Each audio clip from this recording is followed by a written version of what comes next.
Hello, it's a wonderful Wednesday morning. My name is Denise Apomaide. Welcome aboard to AM News. In our very first story, President John Mahama says the fight against illegal mining, Galamsey, is beginning to yield positive results, with some water bodies starting to clear up. He said that it has not been an easy fight. Speaking at the 77th Annual New Year School at the University of Ghana, he commended the Lands and Natural Resources Minister, the Anti-Illegal Mining Team, NIMAS, and other stakeholders for their efforts. He urged them not to give up, but to continue the fight strongly.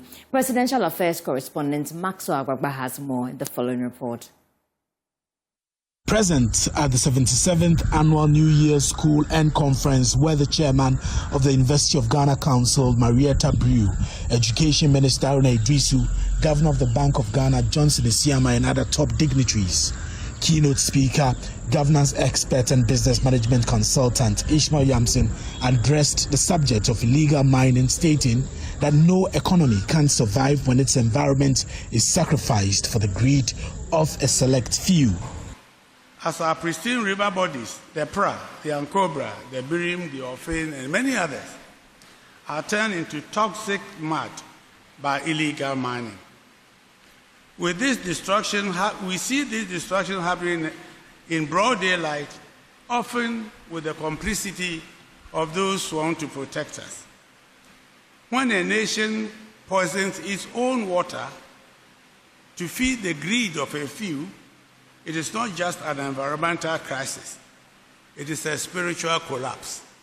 President Mahama in his speech said the fight against illegal mining is yielding results, with some water bodies showing signs of recovery. I want to commend the Minister of Lands and Natural Resources in the fight against Galamsey. It has so entered the fabric of our people that it's not been an easy fight. Communities have mobilized to attack, the task force when they have gone to enforce the ban on illegal mining. And so I'll encourage the task force, the Minister, the Environmental Protection Agency, all of those involved in the fight against illegal mining, please don't give up. There are some positive results beginning to show. Before we crossed the bridge, I asked them, which river is this? They said it was the Ayinsu River. And he said, if you had come here 6 months ago, this water was the color of coffee. It says now is the color of light Milo. And so it's getting better.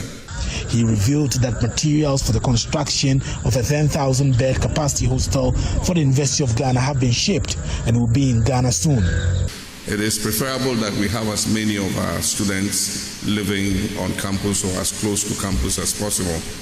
And that's why I was telling the Vice Chancellor a little good news. When I went to Singapore, we signed an agreement for a 10,000 student hostel in the University of Ghana.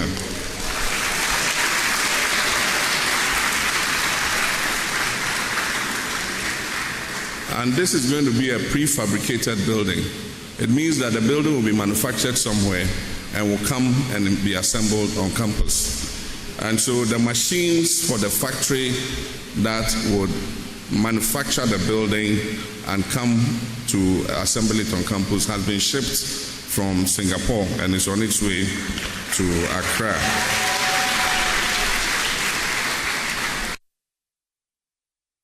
President Mahama also noted that the recent traffic congestion on the Accra-Kumasi Highway caused by church activities points to the urgent need for the new expressway. And one of the iconic projects under our big push is going to be the Accra-Kumasi Expressway.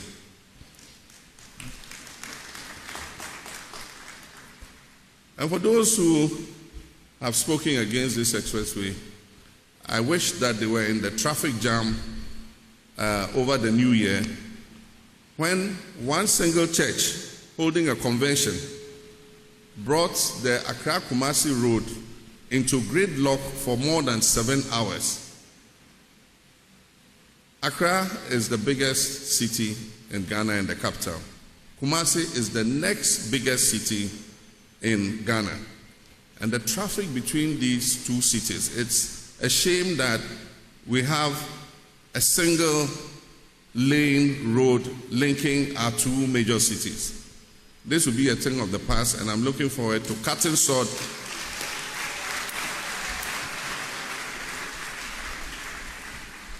I'm looking forward to cutting sword early this year for the commencement of construction of the Accra-Kumasi Expressway.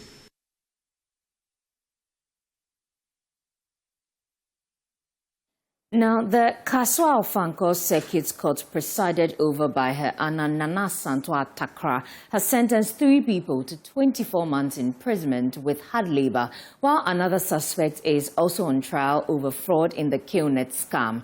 The suspects were arrested by the Central East Regional Police Intelligence Directorate, while 5 victims were also rescued in the Ewutu Senya East municipality of the Central Region. Adom News correspondent Kofi Eje's report read to you.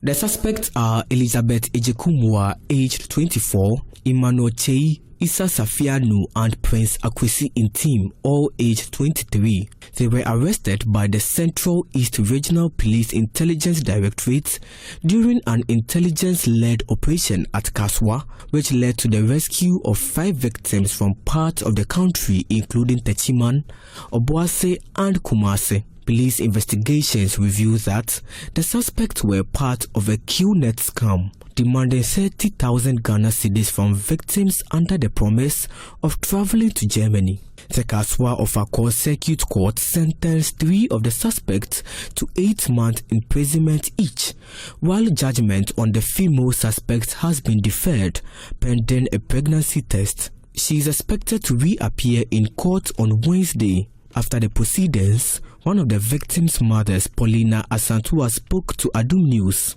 Me kuni ba no report asem no ye report wo Kaswa police station and a police fo no so yes omo no ye driver ni no nti oje me ba ne number no ne me ba ne kasa ise o eduro na benti ne car no so ye small car nti enche akaka stu obeli fo ne ba ye na omo kwotete obi anche police atare nti madam ne de boy na obaji eduro na ma ne ma driver ni no nti omo na omo contest na e frɛ no and then the boy ne buy nti oba ye na na ne ombisa so na obaji eduro no se ai na ne omo so ni mu no omo se on ko kire ba bia me ba no omo so o se onim ho and then the wo bu na ansa na boy ne ko kire on ba bia me ba no no ko ye na che se enye me ba no ko amema ene mayuwa omo ba ye 3 days ansa na me ba ne ba omo nyina omo knapo won wo ko toilet kura obi di omochi omo ko to ade kura obi di omochi omo ma won chance kura anye bibia.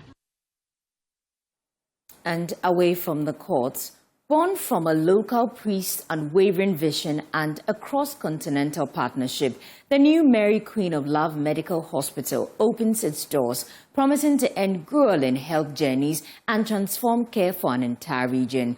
This isn't just a new building. It's a lifeline, an economic anchor, and the foundation for a healthier future, already inspiring calls for its next critical phase. Anna Savit has more. In Kintampo today, a date marked globally for peace and faith became the foundation for a new future in healthcare. This is the story of a homegrown dream, a bridge between continents and a hospital born to heal. This story begins with the son of the soil, Reverend Father Samuel Balkono Nabari, a man whose journey from the heart of Kintampo to the priesthood was marked by a persistent vision to bring quality healthcare home. Some residents here share with us what this new facility offers to the community.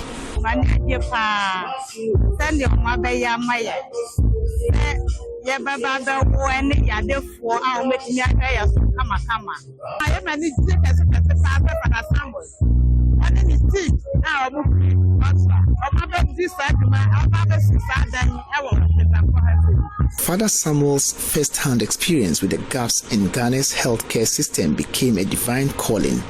His vision found wings through an enduring partnership between Ghana and Austria. Very Reverend Father Dr. Cyprian Kupo was thankful to the sponsors for the gesture. To our cherished sponsors of this beautiful edifice, I humbly affirm that your support has birthed a legacy that you can be proud of. On behalf of the people of Kintampo South and Ghana at large, I say we are truly grateful to you. This is where vision meets reality. A 100-bed ultra-modern primary hospital fully accredited by national authorities. From maternity to surgery, from dental to mental health, it is designed as a comprehensive healthcare hub. Dr. Ignatius Awinibo is a governing board member of the Mary Queen of Love Hospital. The services we provide from cross range from maternal healthcare services, child healthcare services, surgical procedures, medical procedures, pharmacy services, laboratory services, in fact, ENT, optometric care, all are part of the services we are going to provide. Very Reverend Samuel Balkono Nabari, SVD, the brain behind the facility, admonished staff of the hospital to be the keepers of this vision. The workers, those who will be working here, keep this vision going. We cherish you. We know you can. And they have selected you as the best. While gratitude overflowed, community leaders immediately looked to the future, highlighting a critical need. Member of Parliament for Kintampo North, Joseph Kuma, made an appeal to the managers of the facility to let the next phase be a trauma center to help save lives right here from road accidents. We will specifically appeal to the donors to consider, whilst expanding, to add a trauma center. More than just a building, the Mary Queen of Love Medical Hospital stands as a beacon. It promises employment, retains healthcare spending in the region, and offers dignity to all. So planting a hospital here is an opportunity to bring the service closer to the people, not just any service, comprehensive service. Today, a dream was realized, but as the speeches revealed in Kintampo, this is also seen as a beginning, a foundation upon which to build an even healthier, more resilient future. Reporting for Joy News, Anas Sabit, Kintampo. Sisters and brothers. Well, in a show of resilience and gratitude, Natwa Microfinance Services Limited has honored 11 loyal customers who stood by the institution during Ghana's financial sector cleanup between 2018 and 2019, a period that saw many firms collapse under regulatory reforms. The recognition, part of the company's 10th anniversary celebration, reflects NATWA's appreciation for the trust and confidence reposed in it during uncertain times. Supervising Director Esther Annan noted that the gesture aims to deepen customer loyalty as the company looks ahead to sustain growth. The festive cheer continues as Natwa Microfinance Services Limited in Mankasim honored 11 of its most loyal customers with gift hampers, underscoring the role of customer motivation in driving business growth. According to the supervising officer of the institution, Esther Annan, the gesture formed part of the 10th anniversary activities of Natwa Microfinance, while also serving as a reward for customers who have consistently patronized the company's services over the decade. So we're 10 years last year, so we actually wanted to do this gathering during the Xmas. But because most of the customers were busy, we decided to have it this early this year so that we can have all of them. And so we actually met, and as part of our 10th year anniversary, to honor our customers and to reward them for being with us or saving their monies or doing business with the company for all these years. For the growth of the company, as we mentioned earlier in there, we have a lot of customers. But when we do some of these things to reward them, it gives them much confidence. And also they continue to do business with us and also talk about the business to other people who haven't started saving with us yet. So that brings us more customers and for people to save more also with us. The managing director of Natwa Group of Companies, Dr. Ato Ahenfo, acknowledging some challenges affecting service delivery, explained that plans to upgrade the institution to a savings and loans company would significantly improve operations and customer experience. In the current situation we find ourselves also is that a customer cannot hold more than 400,000 in his or her account, because Bank of Ghana wants to regulate it and ensure that we do not abuse the system. So when we are upgraded to savings and loans, there's a lot of benefits that we can derive from that. And so the assurance, the message I'm giving them is that we will continue to do things right and avoid anything that could possibly give customers challenge. Yes. And we also ensure that we keep and protect their monies with us. From Mankesim, Abigail Lissel in Nkrumah reports for Joy News.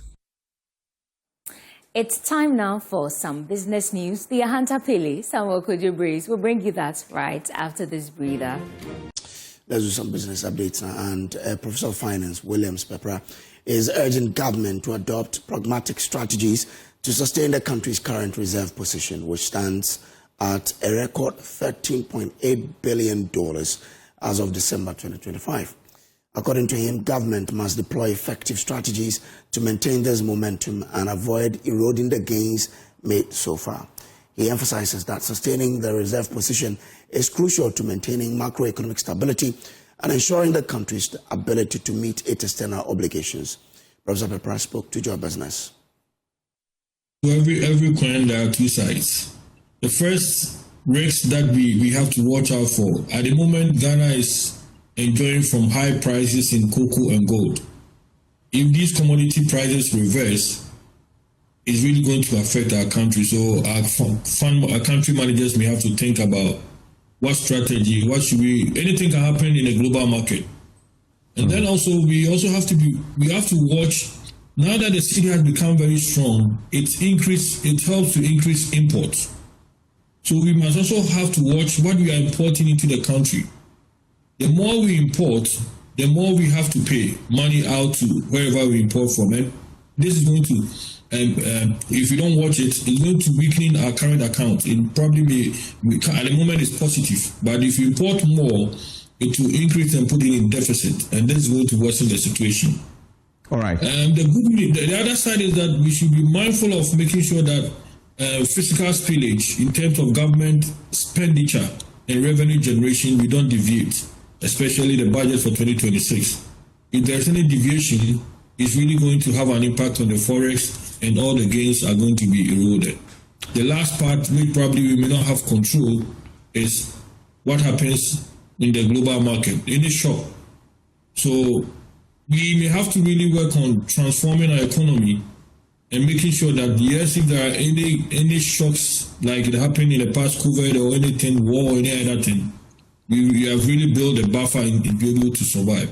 So these are the things that we have to look out for, so that we, in the next 2 years, if something should happen, we'll be able to go through it. From that, some shoppers at some supermarkets and malls have expressed excitement about the reduction in VAT, which began on January 1st, 2026. They have been speaking with Joy Business during the tour by the Commissioner General of the Ghana Revenue Authority in parts of Accra. Now, everyone that is buying is saving that 1.9%. And when some of our customers are big construction companies, and they are contractors, whether it's government or private. When you talk about 2% on every million cedis is 20,000. And that can translate to hundreds of thousands of cedis a year in savings, which basically goes to the pocket of the consumer and helps them to use it in other places, So from our part, we think it's an excellent approach. Thank you. Water switch and then a solar light, so an outdoor solar light, yes. And we noticed that we no longer see COVID-19 levy charged here. And then we also see that the VAT has also reduced. I think it used to be 21%. Now we see 21.9, yes. Now we see 15%. And that's a significant improvement, a reduction. And we are happy. At least we save some money for our pockets. So we are most grateful to the government. Thank you. I am. Yes, at least that money I can save it on fuel or use it for something else, and it goes a long way. And VAT. It's our responsibility to ensure that corporate institutions pay their VAT. So when you go and make purchases, request for VAT invoices. I mean, so that we can all be responsible, not spectators. So it's very important that we all do. And that's it. But let's wrap up with what's happening on the commodities market.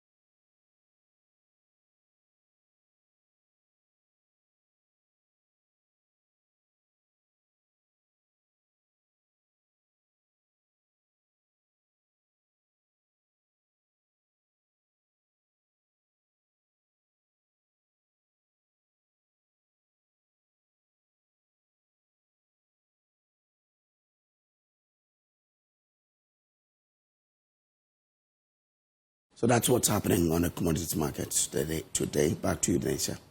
Thank you, Ahata Pele, Samuel Kojo-Brace. And that's it for AM News. Please don't forget that if you want more news, I know a place, myjoyonline.com. My name is Denisia Pomaje. Have a good day. Enjoy the rest of the show. Sports is up next. Bye. Hello there. Welcome. Welcome back to the show. And it's supposed to be a holiday today, but the government is quite kind and thought that why not? Let's shift the holiday to Friday, so we have a longer rest and reset as well for Monday. And so look out for that holiday. If you're just wondering why today is a holiday and we're still on your screen, it's on Friday. However, do you even know why it's a holiday today? I doubt. It is the Constitution Day. Today is the day the Constitution came into full force. It will be a good time to look at the Constitution, understand it, and even look at the review that is being proposed. What do you think about it? It's a very good time to have such a conversation.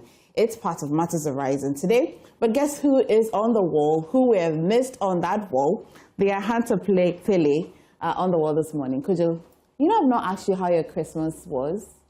Because I worked. You enjoyed Christmas. Uh-huh. And then But I worked New Year as well. We're even, Kojo. We're so even. So let me just take a minute to wish Professor Douglas Boateng a happy New Year. He just sent us a message here as well. Happy New Year to you, Prof. Thank you so much for all you do today. His Nyansa Kasa features, you cannot walk into tomorrow while standing guard over yesterday. You cannot walk into this year while standing guard over 2025. Exactly. We take a cue from Nyansa Kasa today. Prof, good morning to you. But I spent the latter part of the year in Hunter West with my grandmother, my uncles, exactly, and my in-laws as well. I had some good time there. Had time to visit my father too. How was he?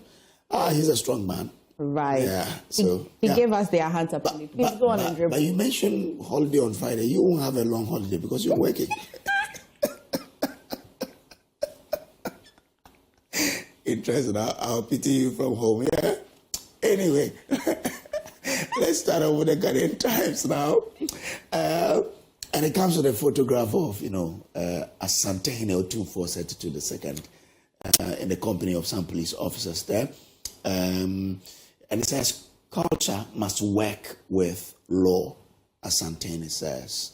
And when you hear Asante talk about culture, he's becoming... I love what he's doing. Yesterday, right? Yeah. That speech he delivered is one of the best speeches I've listened to. You've listened to. Yeah, in a long time. It was, you could relate. I mean, generally, the sentiment in the back room was even. Everybody said, that's a really good speech. Yeah. Very, very good. And very well delivered. Yeah, I mean, he makes you feel that every royal family should try to empower the heirs. Of course. If you know this person will one day become a chief or a king, educate the person very well. Yeah. He or she will come to the throne with a level of a personality built on knowledge, wisdom, somebody who would let you know that education is very important. Whilst you're that, the people you're going to be superintending should also be empowered and educated. Yeah. Imagine you're so educated that the people you're chiefing over do not understand your... But when you are educated and you come on the throne, you seek to open opportunities for other people to be educated. You know, when he came on the throne, he set up the Otum for Education Fund. Yes. And that has trained a lot of Asante people to be empowered to a level that now his subjects are well educated. Look at him, he has professors as what? Some as linguists and what have you. Because it's very relatable what you say. My father is a chief as well in the Bakpa traditional area, Mafi traditional area as well. And he's a trained teacher. And when I was young, and now I understand, the training college which he taught so many years, Peki Training College, I saw that most of the people from the communities, in fact, most of the people, he had to bring them as well to get some education. Yes. He said that what's achieved without the people understanding how you want to rule them. And you have just... I mean, I love him. I love him for what he's doing. Yeah, I mean, he makes kinship so beautiful and attractive. Well, get details of that story on page 21 of the Ghanaian Times. DJ condemns assault on journalist at Kaswa. And when I watched the video, I was so angry. So angry that when I heard the PRO say what he said, I couldn't believe it. And when I was going on top story, I asked, are we talking to him? And they said he's not picking the call. It would have gotten him. Yeah, because Fosti dealt with him very much on the pulse earlier. I wanted to. I read it too. Hey, because you can't watch the video and say the journalist was not assaulted. His phone was only taken from him. What kind of lie is that? The statement they even issued I don't know. But I'm happy the GJ is speaking. They're asking for him to be replaced because we, media, cannot work with a liar like that. So they're asking the fire service to replace him. Or, yesterday on Top Story, they said, if they don't change him, we go blackout on him. And let's see how that goes. Story is on page 4. At New Year's school, we won't backslide in economic gains, President assures. And now inflation is very, very low, single digit, around 6%. Exchange rate is stable. So if they say they won't backslide, it's happy to hear. We are told our international reserves is an all-time high, $13.something billion. It's good. So if we're going to keep marking them by this if the president says they won't backslide. And this is a story I'm interested in. RUFAC is the Rubber Farmers Association of Ghana. They are rejecting calls for total ban on raw rubber export. Okay. The argument is that GREL and other processors do not process the rubber. All they do is to dry them. That's what the argument is. Okay. That over the years, they haven't really added value to the raw rubber, but they only dry, semi-process, and send outside. So if there are people who have come onto the market and they are buying at very high prices than what GREL and other processors buy, then you cannot say you are banning what those exporters do, because then you won't make GREL buy at a competitive rate.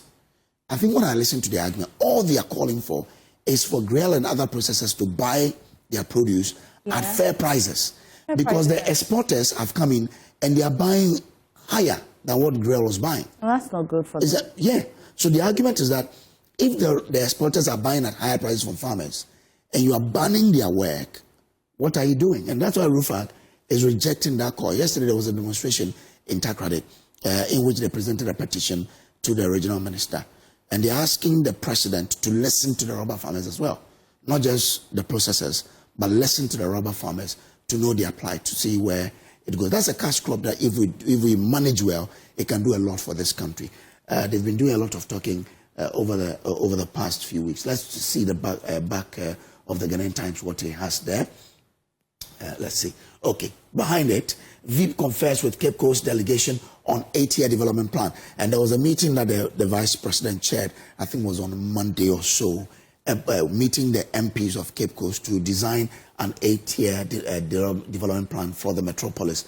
Get details on that at the back page of the paper. Okay, it also has some PWDs receiving support there. Let's deal with other papers. Daily Guide, market police politically, okay, it says make police politically neutral, Otunfo, and it's back to that particular speech that we all had there. Get details on page 6 of the paper. Akonta mining probe, Kwachio Fosu exposed over false dummy claims. And the story is that when last year, Felix Kwachio Fosu went on Good Evening Ghana and said the Akufo-Addo government was not willing to deal with Galamsey because the Attorney General was aware of the mining that the Galamsey Akonta mining was doing. So according to the story, a lawyer then filed an RTI request to the Attorney General, and per the response, the Attorney General, the question was, when did the CID present their report on Akonta mining to the Attorney General? And they cited September 2025. And that's why the story says Kwachio Fosu has been exposed over the claims that Dami was aware. Get details of that on page 3. 10 fire officers assault journalists, and I say when you watch this video, you will get angry over it. I'll deliver lasting economic reforms, President Mahama is assuring. Those are the stories on the Daily Guide, on the front page of the Daily Guide, but there's a lot of stories in there.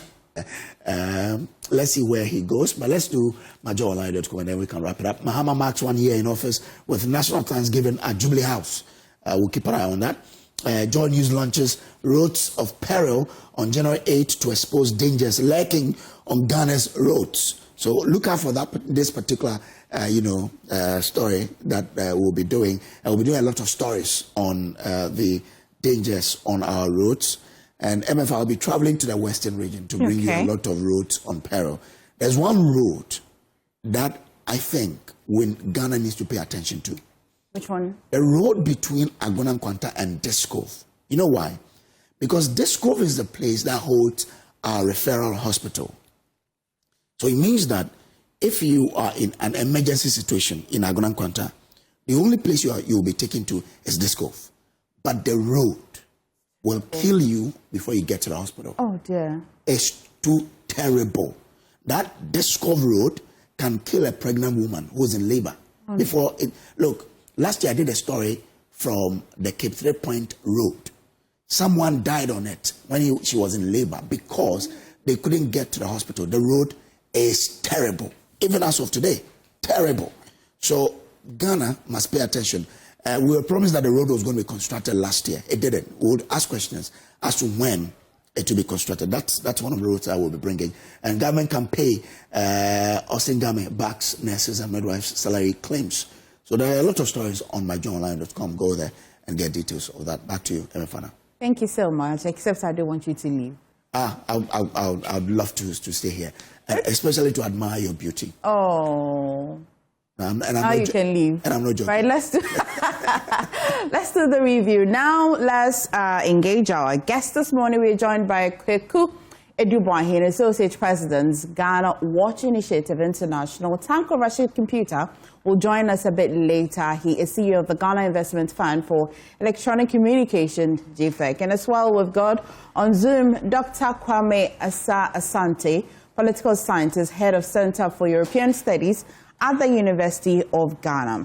What is even quite exciting for the government is that today marks exactly 1 year the president was sworn into office, and if you go to our portal this morning, you see that there will be Thanksgiving at Jubilee House to mark 1 year in office. It will be a good time to have a proper conversation on how that 1 year has fared so much. What are your expectations as well of the president? It's been 1 year already. It was just yesterday when we were watching that beautiful, colorful ceremony of the swearing in of President John Dramani Mahama. Last year delivered a very rare political history, former president coming back, and more importantly, Ghana's first female vice president, Professor Nana Opoku Agyeman. Let's get into it. Good morning. How was your 2025? Happy New Year. Many happy returns. Okay. Today is a holiday. We're working, but we'll celebrate on Friday. For Ghana Watch, generally, how was the year for you? And what was the highlight at Ghana Watch last year?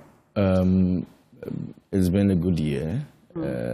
We undertook a couple of research policies and then some few educational tours here and there within some communities in the Afram Plains and all that. Okay. And how do you go through our farm planes? I go through Bando Toko, use the pontoon when it's functioning properly. Have you been there yourself, or you just did a project? You're not going there yourself? I've been there myself. Okay. We're going through the. You went through the other route. Koko. How's the road? It's not all that good. Yeah. I know that things are going to be done well to smoothen our access to some of those areas.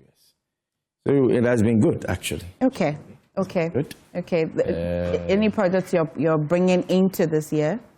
Yes, we doing some educational policies, educating people within the fishing communities, and then doing some donations as well. So we're putting things right, and then we undertake them. Have you done your assessments, Ghana Watch Initiative, have you done your one-year assessment of the president already? Yes. Okay. It's let me say, it's a normal thing, the normal trend with ups and downs here and there. Things that people feel that were good, things that they feel that could have been done better. So definitely, it is always a thing that we need to understand, that governance doesn't come easily. It is going to be, you will not eat your cake and have it all. Absolutely. Definitely there will be ups and downs. Things, yes, I have said on many occasions that we are not going to critique the presidency until after his second year. On so many other platforms I've said this. Come again. So you're not going to critique the presidency until he has had the second year, so this 2026. Yes. At what point would you critique him then? You know, we need to, as a matter of fact, give anybody that takes or assumes the presidency, give him some time. Let him work things out. Rome was not built in a day. There were so many things that were not right under the NPP administration, even though I sometimes sympathize with them a little bit, but things were not in good shape. And so sometimes when another person is voted into office and then he takes over, and here we're talking of President Mahama, you need to give him some time. It's been a year where the Ministry of Finance and the Bank of Ghana has been doing so much, trying to stabilize the city against the dollar, which is our major trading currency, where inflation has reduced. Let me say the anti-corruption measures, the institutional reforms that the president trying to strengthen institutions, and all that has been spoken about. He launching the Jumaura project, the no fee stress policy. Okay. So let me say, we'll wait for when you decide to want to. Things have been a little good. Okay. Just that when you come to the bats, the other things are also there, where sometimes I feel we should not have gotten ourselves involved in these unnecessary cases with get to Tokonu. Okay. To me, it wasn't right. Okay. It wasn't so necessary. There are so many other present things that we could have involved ourselves with as a country than thinking of those ones. And then some economic challenges here and there, you know, although we're trying to stabilize the cedi, we're trying as much as possible to ensure that inflation is down there. But sometimes when you go onto the market, the pricing is not that stable as we make it sound sometimes. Which I think the ministries should be out there looking at some of those, because the prices are relatively not cheaper. They are not just going down as inflation. Yes, a single-digit inflation and all that. So you expect that there should be a synergy between the market and then what's on ground. On ground. The inflation as well. Yes. Let me take. Good morning. Good morning. Well, so I understand that you can only stay with us till about 8 a.m. Yeah. You know, because today, you're en route to where? Yes. Today is our day. Today's our day. Yes. It's a day for Ghanaians. 7th. Our day. It's our day. You know, students will always have what we call our day. Yes. Yes, Ghana to our day is 7th. I mean, so that we regain our independence on 7th January 2024. So we need to thank God for that, for bringing back our independence. I mean, which was mortgaged to some group of people who thought the country was for them, and they were rubbing shoulders with everybody and misbehaving across every sector of the We gained independence over 60 years. In fact, 48 years ago, I think. I can check my years again. He's my good friend. You have lived in this country, Ms. Rashid, you have lived in this country for years. We have celebrated independence this March every year, and it was only 2025, 7th day of January, that we had independence. When you had your independence, 57, and became republic in 1960, from 1960 up to 2024, do you have any history book which the president went to a function and asked the chiefs to get up and greet me? Have you ever seen that? F.K. Bois, the renowned historian who wrote a lot of history books for Ghana, go and read, where chiefs were revered. They were part and parcel of our struggle to get independence. A president came in under this republic that we are talking of, and he was asking chiefs to get up and greet him. Was that not an example of dictatorship of slavery type? That was what was happening in this country. So the soul of our democracy needed to be arrested. And thankfully now we're able to arrest it on 7th December 2024 and brought back the independence again. Okay, so now the chiefs are, yesterday's MTC, look at the headline, beautiful. The paramount chief, Asante Kingdom, came to the police. Beautiful, looking so beautiful. The respect they accorded him and everything. Do you think under the former administration you could have seen this kind of thing? He was there telling them they should get up and greet him. He was carrying chairs everywhere to sit. And you saw it. So when I'm saying, you see, it's a fact. We shouldn't run away from it. And that is why the president yesterday, listening to him at the New Year school, he made it very clear that he's going to set a standard that even the next person coming on will not slide back to what we went through. We will continue that standard, and that is what he's doing. Okay. We have integrated our governance structure to our traditional culture to the extent that Ghanaians are now feeling that they are proper Ghanaians. Okay. Go to the embassies and see how many Ghanaians are now trooping there to go and get visa. I won't go to the embassy. I'll go on Zoom instead and go to Dr. Sasansi. Dr. Sasansi, good morning. I've wished you a happy new year already. Good morning. Yeah, Tanko Rashid is leading me to the embassy. He just led me to the embassy. I don't want to go there. I want to come to you. You are with the facts. You are with the data. You have done the research. He says that we gained our true independence just last year, especially because of the comeback of a former president. More importantly, today is a Constitution Day. It's the day as well that we saw in the president. How do you feel about today? It's a normal day for me. Okay. Simply because there are a lot to do. Yes, I'll not go into the route of my good friend Rashid, but today is a good day. A normal day. A normal day in the sense that we celebrate the 7th January. That is the best of this republic. But what can we show? Obviously, there are things we can show, and there are things we don't want to be associated with. And there are things that we need to correct. So I'll pick my conversation from this perspective by looking at Mahama's 1 year, the good, the bad, the ugly. I really want to start with the good notes. Right. The good note is that, and I'll look at my conversation along 3 themes: the political, economic, and social. Let's look at the political. What were some of the good things we saw? Corruption is one of the things that have always worked heavily against the administration of every regime, but very little effort we have used to deal with that. The good news is that this time around, we have seen very little in terms of corruption, and it is one of the good signs I have seen. People can check Transparency International and the rest of them, what we have read in the news.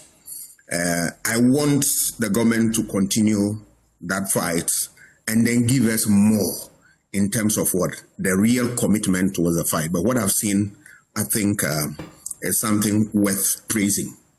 Then I come and look at the issue of the legislature, which is part of the political system that we have and the work they've done. We saw the way government put into office quickly a small member executive made up of ministers who were nominated, quickly names sent to Parliament. Parliament did a great job by vetting them. So in no time, we had ministers, a body of 60 ministers. That's a good thing to reduce the bill on what? Ministerial appointment and what they take home in terms of salary, emoluments, and the rest of them. 60, even though I would have loved to have 19, or both regional ministers and NAMA ministers should be 19. But the president says 60, and in no time where Parliament work on that, and then we've seen them also busy working. It is true that the vetting went well, but some of them, you realize that the questions posed to those people were very unnecessary and all that. But it's a learning curve. Parliament always learn, and then they will move on.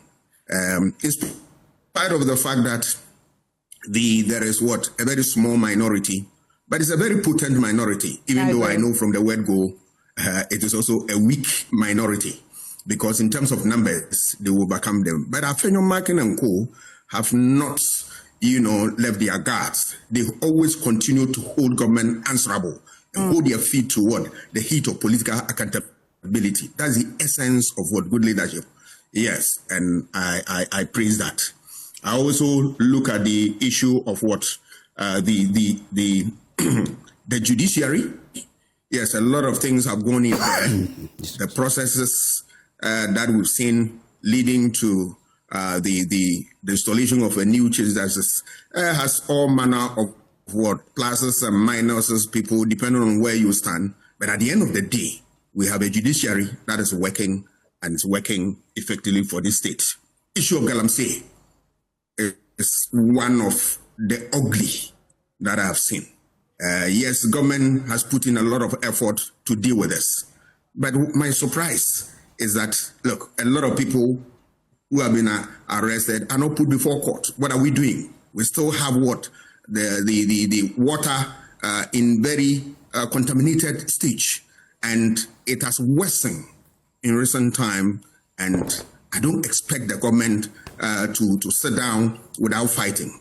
I acknowledge that the 9 months work and all the rest of them, but we want to see more because we have seen turbidity levels getting worse. Look at some parts of Central Region, they are buying gallon of water for 5 cedis and all that. And these are early warning signals to the government. If they fail to address this, I'm afraid it's one of the things that can send them to home. I can assure them, right? But they have to work well. Another ugly spectacle is not created by the government, but government inherited that, is the issue of the Boku conflict. And, we don't want conflict in this country. But, hey, if we are government and we are faced with it, what do you do? But the good news in this area is that the government also found it necessary to continue from where Akufo-Addo left off. That is good, because if you read the directive principle of state policy, we're saying that anything that the state put money in, any policy, the new government must continue. So the government continue from that. And we've seen the work of Asante in that direction and what is happening now. Right. The issue of Constitutional Review Committee, that is Professor Kwesi Prempeh's committee, fantastic one. This is long overdue. But I was not happy when Professor Fiajo's report was not implemented under Mahama. But I'm sure That is where President Mahama took a cue that this time around he won't waste time. So he commissioned this group, and they've come out with all manner of ideas. Some we accept, some controversial, and all. But that is the essence of what a committee is required. A report. We are going to look at it, interrogate the issues, and we'll make the best out of that. But I will urge the president that in no time, let the conversation start, and then we'll get to the bottom and implement it. All right. And then the issue of one of the ugly spectacles I've seen, the issue of arrest, detention, and bail conditions. All right. Yes, if you have gone against the law, you'll be arrested. But the modus operandi in this area, we have seen some of them not the best, and we think that they were ugly spectacle. The bail conditions, has been a subject of controversy, and that does not also bode well. I believe that the government has taken notes, and they want to right the wrongs in this area. Let's move on to the economy. The things that give a healthy economy are the fundamentals: inflation, debts, and the rest of them. If you look at inflation, we have seen a very low figure, single digit, and a very healthy one. That is a plus, because read the directive principle. It is incumbent of every government to create that enabling economic environment for business to grow and strive. And we've seen in this area that the government has put in a lot, and it is yielding results that we are seeing. The VAT reform actually started in January. Yes, government has announced the Ejumawura program and the rest of them, but we are yet to see the real results in that area. So that's one I would say we'll just wait and see and then move on. But recently, we were also shocked to hear about debt that has gone so high and all that. If it is anything to go by, the government must set up and work on that. The debt, which one are you talking about? The gold board? Gold board. Okay. No, debt, general debt. Okay. I mean, you saw a story said that the state debt has ballooned to a certain level and the rest of them. Right. Issue of gold board, has been one of the controversial is, but for me, I see it as positive. Because whatever it is, I'm not an economist, but I am seeing stability in the economy. And the evidence is out there for everybody to see. There may be difficulties or problems associated. That should be expected. But I believe that Sami Jemfi and Co. and the Bank of Ghana governor will also take a political notice of this and deal with it so that the board will be able to perform its function as expected of it. We have yesterday, it gladdened my heart to note that there were efforts by the government to build capacity into traceability of gold. All right, where gold is coming from? Is it coming from what? Legalized sectors and the rest of them. That's a good thing. We want to support them to move on. Another positive thing I have seen is the issue of Dumso. Dumso is not mentioned now. What we have in our communities are localized ones, and that is to be expected. I want the government to take the conversation further by planning as to how we can deal with this problem on a permanent basis. All right. Now people have gone into the area of nuclear. What are we doing? Are we also exploring opportunities to go nuclear one day or to box it up with hydro and the rest of them? But Dumso, that has been a thorny issue that has sent government to opposition and all that. Today, we are not hearing much in that area. That's a plus. I want to move on to the social areas. Education. There were a lot of noise that the free SHS has developed and supported forcefully by Nana Akufo-Addo's government, which yielded a lot of positive results, was going to be cancelled. But today, we are alive with the reality that the program is going on, and the able leadership of the president and his lieutenants, such as Haruna Dusu and my own chief Vandal, Dr. Park, they are working as soldiers on the ground, making sure that the education is up to scratch. There are bottlenecks there. They need to address that and make sure that we get the best. I was not happy that the licensure examination was cancelled, because that was one of the benchmarks that we could use to be able to ensure quality. But hey, what we have, we can work with it and make sure that the best comes out of that. But I will urge government to be able to also strengthen the issue of internship programs so that students will be able to have opportunity to go and work in ministry, department, and agencies where reports will be written on them that they were here and all that. It's part of the training, and they will build capacity and build their CV. More often than not, people go to employment and they said, how long have you worked? This is somebody who is coming from school.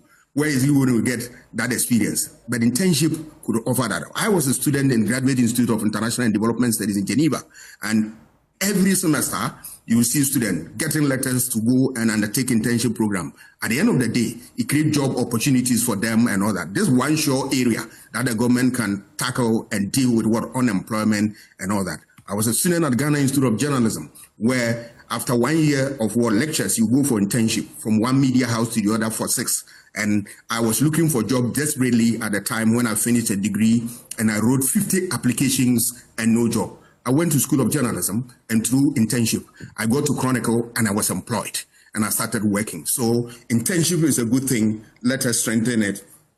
And I'm sure it's going to help us. Issue of the health, Akufo-Addo started something beautiful about building a health infrastructure. There's no doubt about that, even though there were problems with some of them. But the good news is that government is a continuum. So this government is continuing from where the previous government left off. We want to see more emphasis in here to deal with the challenging health conditions that we have in this country. What I'm going to request is that because today is a special day, both the Constitution Day, both the day the president as well as doing a Thanksgiving, and then your good friend here as well has to go because he has a program at 8. I'd like you to pull the Constitution Review document so we can have a proper, casual look at it, some of the recommendations that you don't like and you like. When we have time, you then continue with your health and then the other areas that you would like to review the government on. I'll be back in the studio, and then you take a minute to pull that. Fair point. Okay. Mr. Rashid, so you say you have to leave us shortly. That's why I'm going to come to you. Very well. But you people, we voted together in December. The 7th January, we did it together. It's time to do party, and you people have taken us out. This is not party. It's Thanksgiving. But Thanksgiving, why have you taken us out? No, everybody's invited. It's at the forecourt of the Flaxar House. Okay. It's an open program. Today, we are thanking the good Lord for having brought us this far. You see, we are not like the Kenke eaters. When we go and borrow money and come, we go and organize Kenke party. And now when they ask them to come and account for the money, they are running away. They are all over the place. That is not the type of government we are running. Our government is a government for the people of Ghana. And so we are giving thanks to the good Lord for making sure that we have survived 1 year without any scandal whatsoever. Unprecedented. Since 1992, we've never seen this.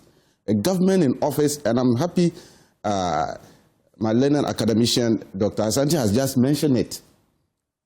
For 1 year in government, no corrupt activities, no scandal whatsoever.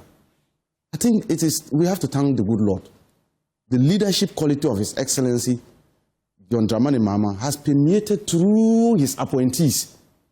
And that is what the hallmark of reset agenda. To reset the mindset of the appointees first, before the people that you are going to govern. In 1 year, what would you say was your expectation of your own government that they didn't do? Oh, that we didn't do. No, we have what we promised Ghanaians for the first 120 days. We were able to achieve that. It's something that you thought that, of course, I belong to the NDC, but I would have thought that they would do this better. We could have done. No, I have not seen Everything that. Is perfect. Actually, what we promised for the 120 days, we were able to achieve that.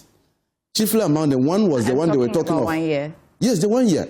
After the 1 year, it's a continual process. But you see, the campaign promises, the manifesto promises, hinges on timelines. And then the first one we're talking about, within 14 days, we should be able to form a cabinet. We did that. And we said we're going to use 60 ministers. In fact, for some time, we're using 58 until they appointed the other 2 to make it 60. The unfortunate incident of 6th August happened, and we lost 2. Now we are running the country under 60 ministers. Unprecedented. And that is why the Constitutional Review is even saying that we shouldn't go down. In their constitution, they want to put a cap on the ministers because they have seen the leadership. Look, His Excellency has done it. And now people are in opposition, and you see their special aids. opposition party having special is more than 50. You make mistake and give such a person the presidency, you are finished. And that is what we are looking at. And so we are saying that everything that we promised within the timelines, we're able to achieve that. The last one was the repeal of this LI. Why did you have to allow?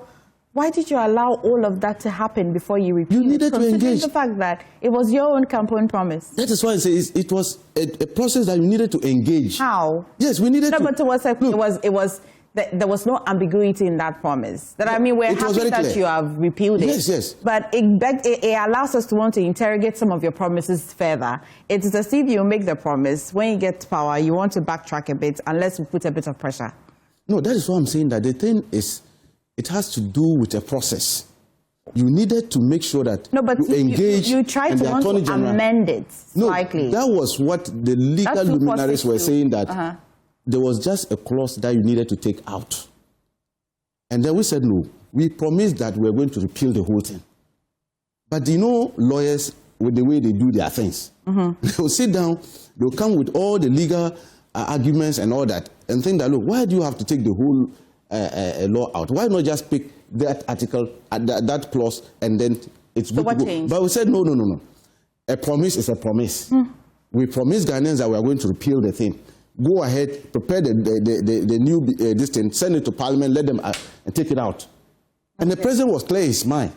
And that's why when we promise, we deliver. And that is the type of government. That's what Ghanaians respect. You see that his rating is soaring. Every day it's increasing. His rating as the president of this country is increased. I'm not surprised. Every first, if you look at a civil society and other group are asking that he should continue and all that, because the thing he's doing, we need to let other party leaders. There's a question that you have just. He should continue what he's doing. What he's doing now, he shouldn't continue what he's doing. Are you not enjoying it? Are you not feeling your tanks now? Everybody is feeling his tank. You go to the pumps, market is full now. Look, you saw it just recently, Christmas. You know that fire service had to send water tanks to be pumping on people. Because of what? Crowd. At the Makola market. It was so crowded because... It was just not the weather? No, not the weather. The market is always like that during Christmas. The place was so crowded because prices of food are that form. So everybody Abam Papa, they were rushing to go and buy plenty. Dog is even smiling. No. So that led them to from prices at that form. No, but he says that we're not feeling it. No, that's what I'm saying. They are enjoying it now. That's what I'm saying. The price, just as we speak now, you know that pumps have reduced. Prices of fuel has reduced again this month. So we see we have made governance so sexy to the extent that Ghanaians are feeling it, that we are part and parcel of the governance structure of this country. That is what Reset Agenda is about. And I'm saying that Ghanaians should give credit to His Excellency John Dramani Mahama for resetting the minds of his appointees. Okay. That reset, I'll repeat it, because I'm part of it. And you know what he told us? You have been sent to an office to preside over a resource that belongs to the people of Ghana, not you and your family. Okay. So know that resources belongs to Ghanaians. Make them enjoy the resources that you are going to preside over. And that is why we've survived the 1 year without any scandal. Okay. Because they are watching you. And everybody is watching. But they say that, economists say that you're not spending. You're not spending in areas. You spend prudently. Because you have money, you should just walk to the bar and start drinking galloping beer by heart. For example, you don't do that. You have a budget to create jobs and you don't spend it. That amounts to the number of youth that are still unemployed. Do you know the number of youth who have been employed from January 7th up to date? I don't know, but I know the number of youth that are unemployed. Yes, 1.3 million. The problem is we're being equipped with a knee-jerk program. You remember that thing they brought, NAPCO, or what they were doing? Was that employment? The backlog of them are on our head. After 2 years, even some of them, they were not even paid. All this problem was created by MPP and Nanado and his group. You see, we have to now... That was why they were voted out. Yes, then that is why we have come in and we are resetting. Power now. And that is why we are resetting. Is that not the resetting we are doing? To open up space in order to bring them in. Okay. We promise that this year we are going to recruit over 800,000 of them. It's in the budget. And this has been put in place. The 2025 budget, the 2025, how much was allocated for employment creation? How much was spent? It was reset. You are now resetting. How could you have been spending on this when you are resetting and trying to put the country into back? And I'm saying that when you were chasing people to bring out your money that they've put in a hole, dug a big hole and say hallelujah, everybody should clap for them. How are you going to employ people with that kind of problem in your head?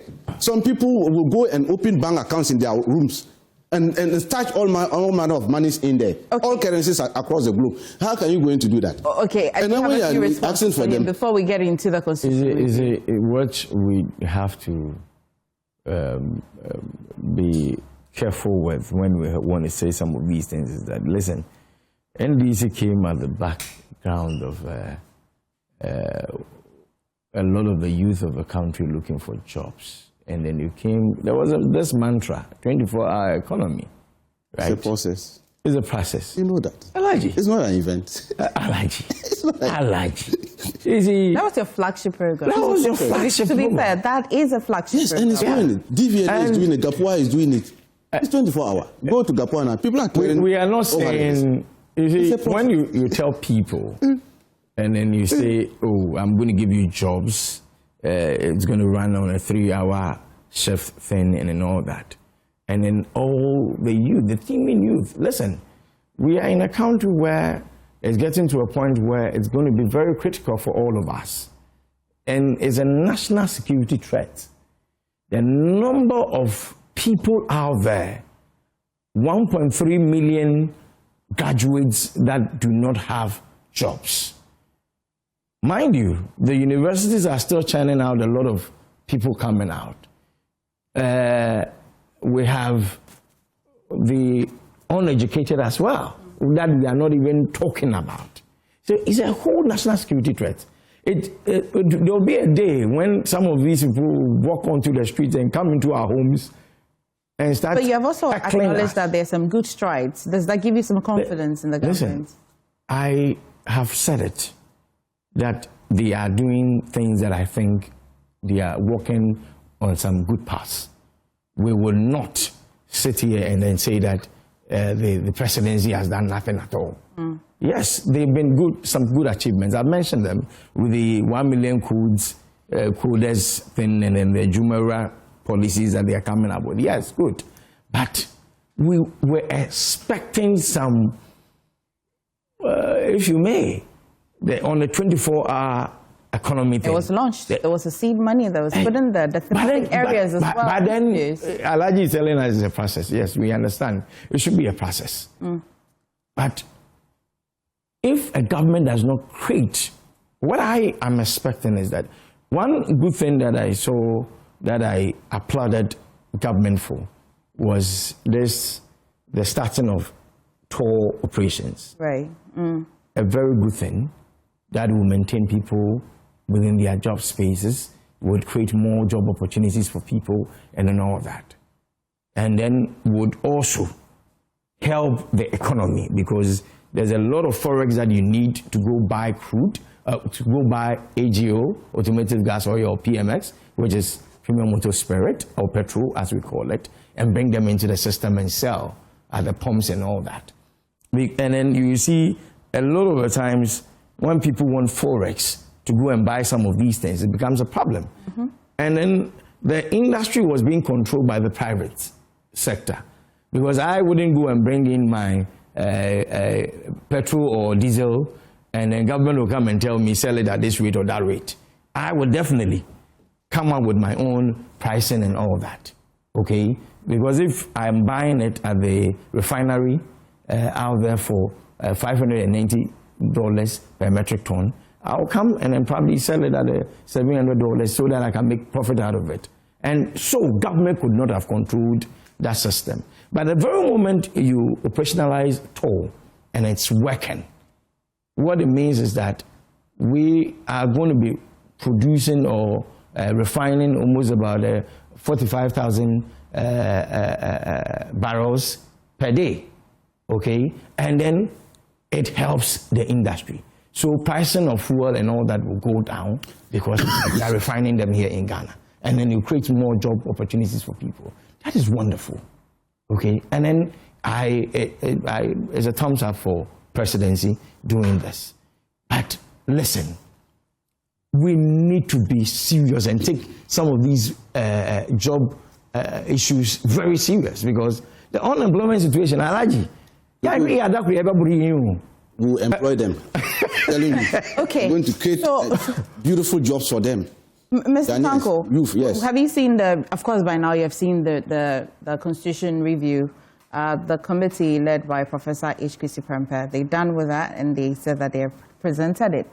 I recall when I saw the setup of the Constitutional Review Committee, it says that the committee is expected to identify and address the gaps and the challenges with the implementation of previous constitutional review work done by the 2010 Constitution Review and the 2023 Constitution Review Consultative Committee, engage key stakeholders to solicit their views on the proposals for the amendment of the 1992 Constitution and make actionable recommendations aimed at enhancing democratic governance in the country.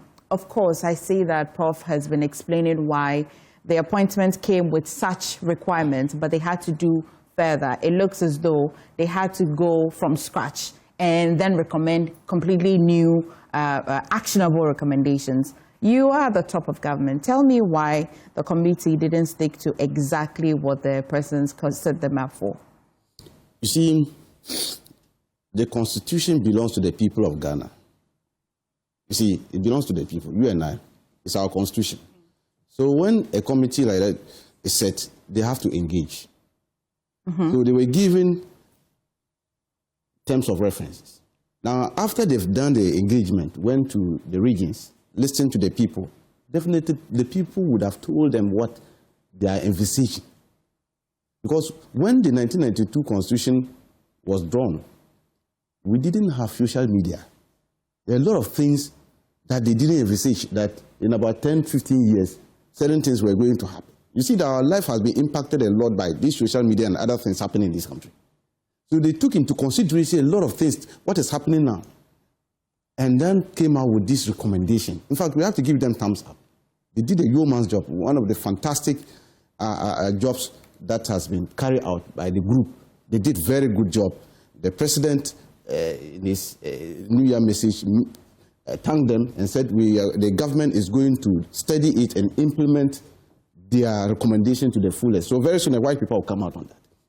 And I can assure you, you see, if you look at the Constitution Review Committee, their report critically, take time and study it. Look, that report, if we are able to implement it to the later, I can assure you, it will... Every part of it? Yes, I'm telling you. All the if you look at it, yes, some of the president extending the term of president. Yes, the 5 years. The 5 years is good. The 5 years is good. Look, the presidency about the 5-year thing. Even the former president, President Nana, President Kufuor, did mention about it when he was leaving office. He did mention about the issue about the 4 years. We do something about it. Successive president also talked about it, and we realized that it is only Ghana and Nigeria within the sub-region that is doing this 4-year thing. And you will see that even our main opponents now, they also agree to that fact. That look, when you take 4 years, the first year you are doing a reset, you are now setting your government, putting everything together. Your main opponents agree? Oh, they agree. They they're not consulted. Their leader, Nana Akufo-Addo, and then President Kufuor, former president, the two former presidents, they were consulted about this matter before they put it in there. And they saw that, look, that will help governance to make sure that, and they've just made it 2 terms. So if you are fortunate to be elected the first time, you get 5 years.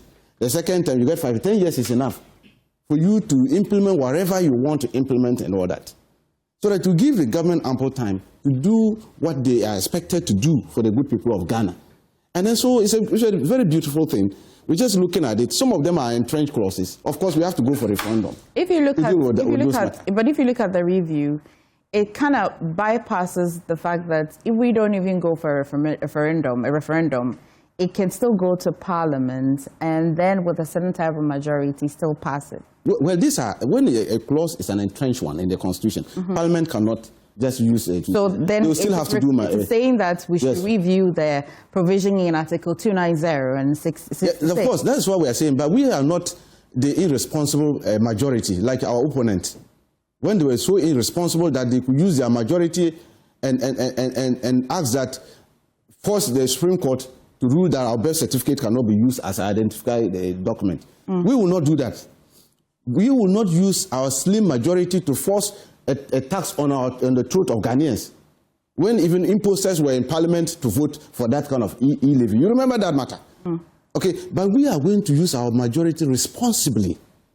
And that is why we have been very careful not to use the test majority they've given us. We think that the good people have seen the wisdom in voting for NDC, and therefore we must use that wisdom for their benefit. And that is what we are doing. So, otherwise, I know the 5-year term. Oh, yes, is it something that's bound to happen? That is why I'm saying that it is not left with the good people of Ghana. When it is out there for referendum, most of them we have to go for a referendum to ask the people whether they accept it or not. As a political party, the NDC, we are waiting for the government white paper. That is why the NDC has not issued any statement about the constitutional review report, because our party is in government.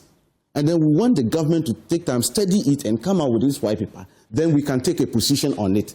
And that is why, as a political party, we have not issued any statement whatsoever about the recommendations whatsoever which is put in there.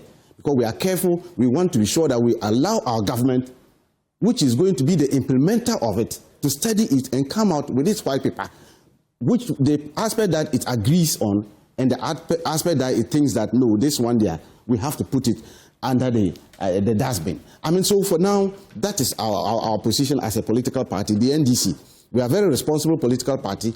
We were consulted, we've listened to them, and then we've given them our view. They've put a report, the president has taken the report, they are studying that. I can assure you that he made a promise in his New Year report that we will implement it. And even this year, he's going to set a committee, the implementing committee, that is going to make sure that we fast-track the processes of implementing some of these things. That shows that when the white paper comes out, then the committee can now start its work. And Ghanaians are going to enjoy it. I'm telling you, this year is the year of action. A lot of things are going to happen this year. The youth are going to be happy. They are going to be very happy because a lot of them will be employed. Our road networks are going to look at Accra, Kumasi, dual routes. He said it yesterday. He's going to cut the sword this year. Before, and we'll have a lot of your things time is nearly, in fact, yes. Your time is up. I would go to Dr. Sasanti, but let me stay with you quickly. Well, I won't say 2 elections because it was just yesterday. Unfortunately, the Ayawasu East MP was laid to rest, so I won't say that because you have not declared an election over the Pandaya is looming. But sorry to remind your loss yesterday. But what are the plans for the Ayawasu East? It's actually a terrible news to us when we heard his demise. We least expected it at all. Such a fine gentleman, an astute legislator, down to earth, very respectable this Muslim cleric. I mean, in fact, this is the fourth time. It's somebody that the constituency respects a lot. He was down to earth. He was a silent type, but down to earth. He knows what he was about. It's just unfortunate we lost such a handsome man at this time of the year. We didn't expect it coming at all. So the party is still processing the loss, and then we want to give him a befitting funeral. He's a Muslim, and then in Islam they say Allah gives and Allah takes, and so he's back to his maker. We want to make sure that we give him a befitting funeral. After the funeral, National Executive Committee, led by FEC, will take a decision. We'll trigger our internal processes as to get a replacement, a worthy replacement for him. We have our processes that we normally... Because for such a situation, the process is not left in vacuum. It's guided by laws, both your internal laws and even the bigger picture, the Constitution. Yes. Is your funeral coming anytime soon so that it doesn't contradict the timelines that the Constitution provides for a by-election? Well, the funeral will not have any problem with the timelines. As soon as an announcement is made to Parliament that he's dead, okay, the Speaker will order the Clerk of Parliament to write to Electoral Commission for them to start their processes. So we are also looking at this. I told you it's a Muslim. He was a devout Muslim and was buried according to Islamic rite. And so Islam has its processes that use in terms of Islam is not like the others. They don't keep the funeral for longer period and all that. A 4-term MP though, does it look positive for you? Oh well, after that one, I know. Like I was advising my brothers, my opponent, Kweku and your people. You see, this upcoming by-election in a year or so, the small respect you still have, keep it. Don't come there. The small respect Ghanaians still give you, don't go there and misuse it. You cannot use 9,000 to overturn a 22,000. I don't know what kind of election matrix will do that kind of magic. So what are they going there to do? You see, well, if they want to come and contest, that's their cup of tea. But I know you cannot get 9,000 votes in the election and think that somebody with 22,000, you can come and overtake the 22,000 and still beat a strong, formidable NDC like this. A winning machinery. He knows. With this. He knows. So I'm telling that election Elijah knows that sometimes elections are candidate specific. No, I'm saying that. Look, a candidate would be fielded. And you never know. Prof knows that there are certain times that you would field a candidate that because of his the way he has carried himself out in the constituency. I agree. People may fall in line with him, may be in line. You know, not necessarily the political. I know. But the person can really make an impact. Yes, it can make an impact. I am saying that. So it's not about the impact. We are talking about winning. We are not talking about impact. I say win. I'm saying that. You see, the election matrix, we did similar things for Ejisu. Okay. When the former minister died in Ejisu by-election. Okay. So that the NDC chicken out. We didn't participate in that election. We also did our calculations. We sat down, looked at the matrix and said that, look, why would you go and pump resources into an area that you think that you are going to when you have a bigger so you are giving the same advice. And I'm saying that it's an advice I'm giving them. If they don't take the advice and come, you know what we do, how we do it. What's the current update with Pandai? Oh, Pandai is on the 13th. We are going to Supreme Court. We have filed our affidavit against in opposition to what they have put in there, and they are going to dismiss them. You know what the Supreme Court will do already. Do I go to court to lose? Why should I go to court and lose? When you're writing exams, you put in your mind that when I'm writing this exam, I'm going to fail. But this declaration was quite. I'm saying that yes, because I've looked at our affidavit, I've read it, and I think that our lawyers have done yeoman's. I have to clap hands for them. They have responded word to word to everything that they put out there. Which you'll be presenting. And we'll present and we'll see it. Look, it's so succinct that the learned judges at the Supreme Court, they will look at it and see that, look, NPP have no case. You can't eat your cake and have it. They will throw them away. This is what we told them. They will throw them away in Tamale, and they thought we were joking. We were thrown away in Suhum. They told us they would throw it away in Suhum. When they threw us away in Suhum, have you heard from them? Who and his people? Do you know that we lost the Suhum election petition? Your time is like... Yes, we lost. We didn't hold any press conference to attack the judge at Kofidwa. We accepted it. But nobody has really attacked the judge. Oh, do you hear my wedding brother? It is just an issue of, if I think that by law, whatever that the pronouncements were per the judgment, and I don't agree with it, I have every right to also query whatever the position. Did you listen to Minority Leader, Presser in Parliament? Did you listen to him? I've listened to unprintable words. I can't repeat those words against the judge. You can't do this. It was just uncalled for.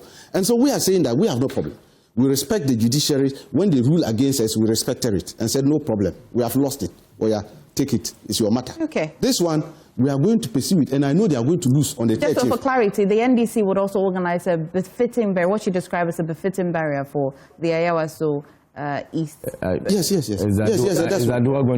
That's what we are doing it according to the Islamic rite. Okay. And that is what we are going to do. We'll give them I know my people and Nima, they are very beautiful people. I love them. He was a good man. They are doing fantastic. He was a very good man. And Nima is known him for yes. It's a very nice place. Those days when I used to be in Parliament, the Parliamentary Press Corps. Yeah. Very down to earth, very hard working. Yes. And then his people love him. Yes. You know. Uncle. Yes. I have a good one today. Oh yeah. We wish you could join us for the Thanksgiving. Kweku, you join us. You are all enjoying the research agenda.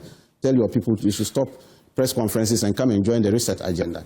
And then let's see. Please, can you help Mr. Tanko go to the Jubilee House now? Thank you so much. Have a good evening. I'm grateful. But Dr. Asante, let's wrap on the Constitution review. Unfortunately, the time came by so quickly. But I know that you have been quite specific. You've been quite emphatic on the extension of the presidential term. But if you look at it carefully, have you changed your mind? Do you still stick to it? Oh, no, I've not changed it, and I will not change my mind. The term limit of 5 years, I don't go for that. Because you see, the Constitution doesn't give anybody 2 terms. It gives you only 1 term. When you work well and you serve the interests of your people, then they give you another term by voting you into office for another term. I think that 4 years is good such a time for you to make an impression to us that, look, you have what it takes to lead this country and help us to deal with our problems. So when we see that, then by dint of that hard work, we extend it for you for another term. 8 years should be enough for any reasonable leader to be able to deliver. The excuse that, it takes about almost 1 year to put a government in place is neither here nor there. We've seen Mahama. He promised 60 people as ministers, and in no time we saw them working. What is different? I mean, and that is why I like the proposal that we should have election period. So the 5-year period, I am against it. I am for the 4 years because you see, having said everything about this, what we should be careful about is that if you have a dictator and that dictator even spend a day beyond 4 years, you are likely to have a lot of problems on your hand. And we look at these things in the light of some of these things, so that at the end of the day, we don't create democratic lunatics within the political space who will come and cause problems for us. There are certain leaders during their reign, you are only counting the days. You want the years to end because, look, you've had enough.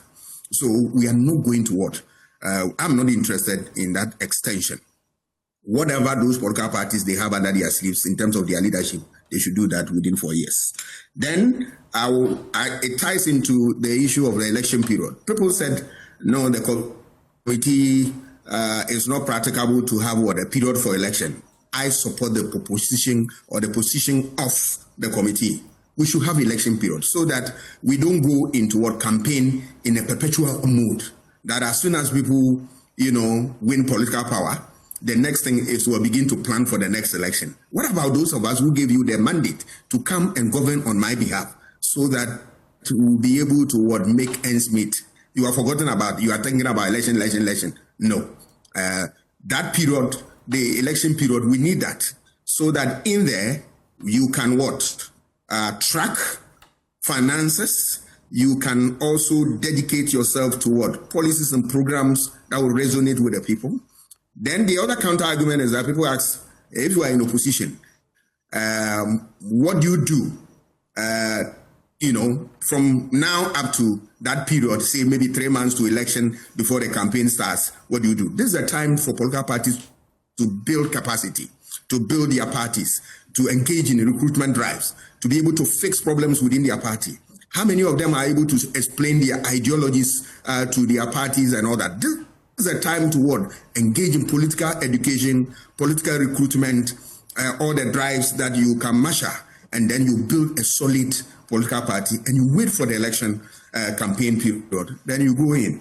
Let me just give a few examples about countries that where election period they give. In Canada, the minimum length for campaign is 36 days. In Australia, the campaign must have a minimum of 33 days. In France, campaign lasts for 2 weeks. And in Singapore, campaign takes between about 9 days. And Israel, they are talking about 150 days and the rest of them. It is doable. And that I argue strongly for this. And I believe that Ghanaians will also support this cause. Okay. I want to look at the issue of, taking ministers outside parliament. I don't understand that argument. People are holding it and they said, look, that is the best that can happen. They can exercise oversight over the executive and all. I want to tell them right now here that is not true. We have seen Ghana has at least practiced a parliamentary system of government in 1969. Why did we abandon it? Why? We came to 1979. The system of government there was presidential, pure American system. Why did we abandon it? We decided that, look, let's have a merge of the two. That gave birth to the hybrid of the 1992. Why do we want to abandon that? It is not the issue of the system. You can change all the system. But the people who drive the system, if they are not patriotic, if they are not honest, if they don't have leadership qualities, if, they don't think about the interests of these people, a lot of things, you can change all the system, it will come to naught. In addition to this, we also need strong institutions that the people can use to drive this home, this idea of supervisory role over the executive and all that. Let us, for the purposes of this conversation, say that today we have a system where ministers are outside parliament and NDC has 2/3 majority of members in there. Do you think that they can exercise full oversight over the minister? The answer is simply no. Simply because you have party loyalty, and then the people owe allegiance to their party so much than to the state. Yes, the party discipline is so strong that if you decide not to play ball, the party can whip you to line and they can get you out of parliament. Right? We have seen examples. PCRP Ofori, when he decided to take his own party on, you saw what happened to him in MPP and all that. So I believe that cannot solve any problem, because it's not the case that we have not seen at least some of these systems before. We have. But why, if they were working well so for us, why did we abandon them? It is the people who drive this system that matters. Doc, we may have to continue on the review. We may have to continue on the review, maybe within the week or next week when you join. So I will note where we have ended, because I'd like that you take it step by step exactly how you're doing it. For whatever reason, the time just comes and it goes quickly. But Kuku, I want you to just respond quickly to a few of things that he had said concerning the recommendations by committee. Let me say, I may not entirely agree with the 5 years? Doc on the 4-year term. I think over the years, from the days of J. Kufuor, he spoke about these number of years. I think he mentioned 5 years. Now Duncan Kufuor also mentioned 5 years. And then I think, even within the sub-region, like Dr. Rashid mentioned earlier on, I think it's only Ghana that is doing 4 years, probably. All the other, Ghana, Nigeria, all the other countries are doing 5-7 years. Let's give whoever takes over the office some ample time to do his work and then achieve something better. You see, the national development agenda for Ghana, it's usually for a 5-year period. And so if anybody assumes office and then he's supposed to be doing a 4-year period, by the time he's even done with the selection of his ministers and appointees and all that, he's already taken about 6 months. It's gone, Doc. It's gone. 6 months is gone. And so sometimes I think that why should Parliament? Oh no, go on. Take 6 months to. Why should you take 6 months to appoint or put a government in place? You must do that homework when you are in opposition or you are outside power and know the people that you need, so that by the time you you quickly supply the name, Parliament go through. 6 months for what? I mean, when are you going to work? Unfortunately, sometimes people would even come up with their list before they even are sworn in. But then, you know, people would also pass through the back door, come and lobby.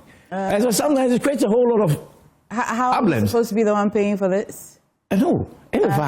Listen. Unfortunately, we'll go on this debate. We may have to reschedule the conversation. Okay? You see, and then one thing he said that I agree with him is this issue of taking members from Parliament, ministers from Parliament outside the members of Parliament. You see, this thing is crafted in such a way that it's supposed to help Ghana financially and economically. You see, that when we have members of Parliament assuming the position of ministers, what it does is that it cuts down on the cost, the monies we are supposed to pay. Because if he is here as a minister and is a member of Parliament, if it's 7,000 that he's supposed to be paid, it's only, I think, 1,000 cedi or something that is added to make it 8,000 as his payment, as a salary. So it cuts down on that burden on us. So if you say we are going to go and then take people outside Parliament to be ministers, it means that we are still going to create another budget altogether for them. Well, Kweku, I promise to pick up on this debate. Okay, all right. There's so much questions to ask on this, but this is News Review, but please stay. There's a conversation coming up. They're Hunter Pili.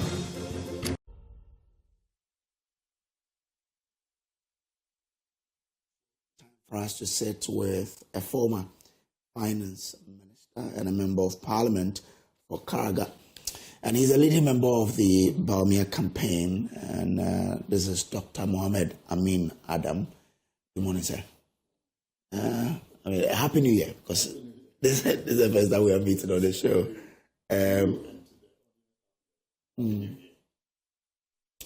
But why did you decide to take a job that belonged to a colleague of yours? Because that is recent. Well, I think this is pettiness, and I don't have the energy to discuss pettiness. The business of government, governing a country, is serious business.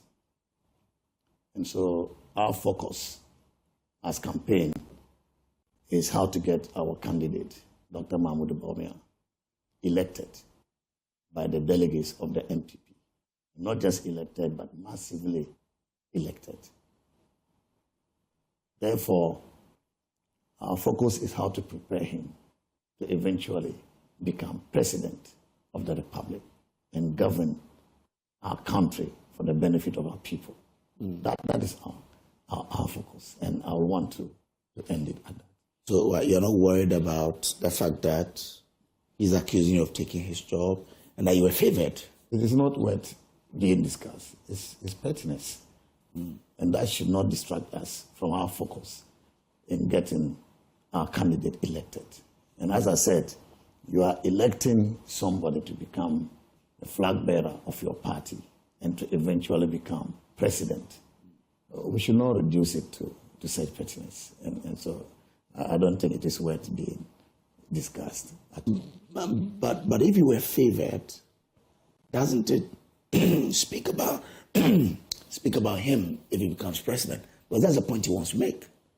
But that is what I'm saying, that our focus is to rise above that. Okay. Because we should not reduce this MPP flag bearer contest into who is favored and who is not favored. Okay. It is not about me. Right. But were you favored? It is about our candidate. Were you favored? If it is favoritism, I think that people should know where I'm coming from. I have been in this party for a very, very long time. And those who know me will know that I didn't support Nana Akufo-Addo. Yeah. I supported Kufuor, I supported Alan Chiumantin. And eventually, if Nana Akufo-Addo had to consider somebody, he will not consider somebody who was an opposition to him. So let's end it there. Okay. So you want to say yours was on merit? We want to focus on getting our candidate elected. That is what is important for us at this stage. But if you say you want to focus on getting your candidate elected, this is a candidate that managed elected over 40% in the last election. And some of your party members have said, why must we repeat him with the abysmal performance that he had? They say, change him. Why are you still saying that he's the one the party should consider? I don't know what you call abysmal performance. I'll give you a context. For example, President Kufuor got 39% when he contested in 1996. We repeated him in 2000 and he won.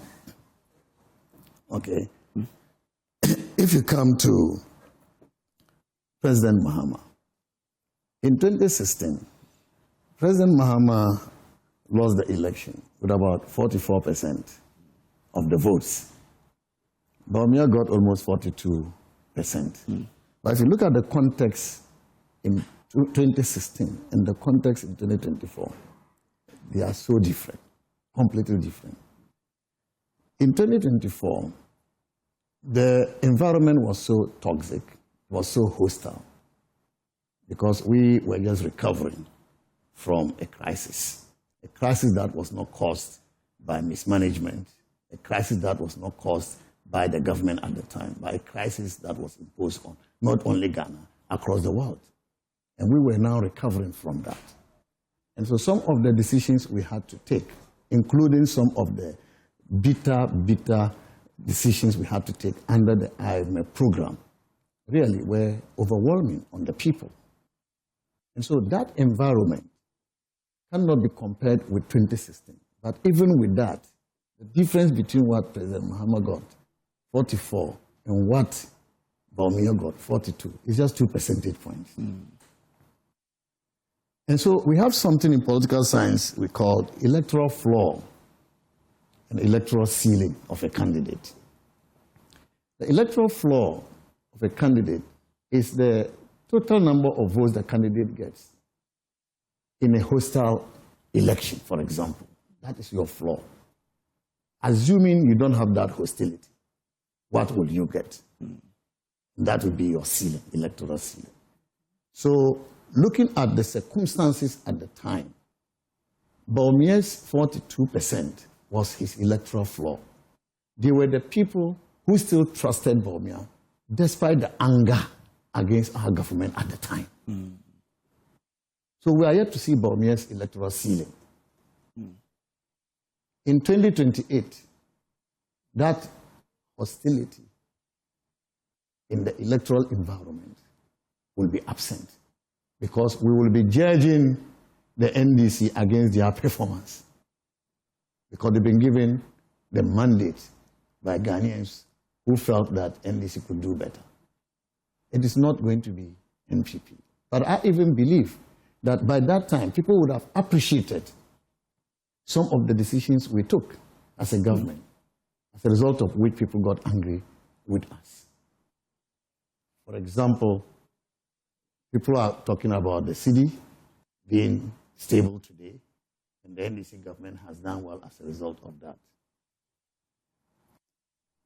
The performance of the cedi today is as a result of the foundation the MPP built when we were in government. Why do you say so? If you read recently the new framework for forex management issued by the Bank of Ghana, it is very clearly stated that this government, the Bank of Ghana's forex management policy, is anchored on the domestic gold purchase program. Yes. When was the domestic gold purchase program introduced? In 2022. In 2022. And that is the anchor. It was Bawumia who introduced and implemented through the Bank of Ghana the domestic gold purchase program. And the NDC acknowledges that. You can go and read the memo to Parliament on the passing of the Gold Board Act. It's very clearly stated. Except that at our time, were piloting the policy. And also because we were not intervening in the market, the forex market, at the levels that we are seeing today. So you were intervening, but not of course, at the same level. There's always been intervention. Okay. But the level of intervention is what differs. Okay. Okay. And so the NDC won power, and they decided to intervene heavily. And so if you have to intervene heavily, you will require more gold. And so they decided to scale up the gold purchase program through the establishment of the gold board. But this was something which was being done by PMMC under the domestic gold purchase program once introduced in 2022. And so what the NDC has done is really not new. They have really scaled up. That's what they have actually done, scaled up the domestic purchase program, which we would have done as well.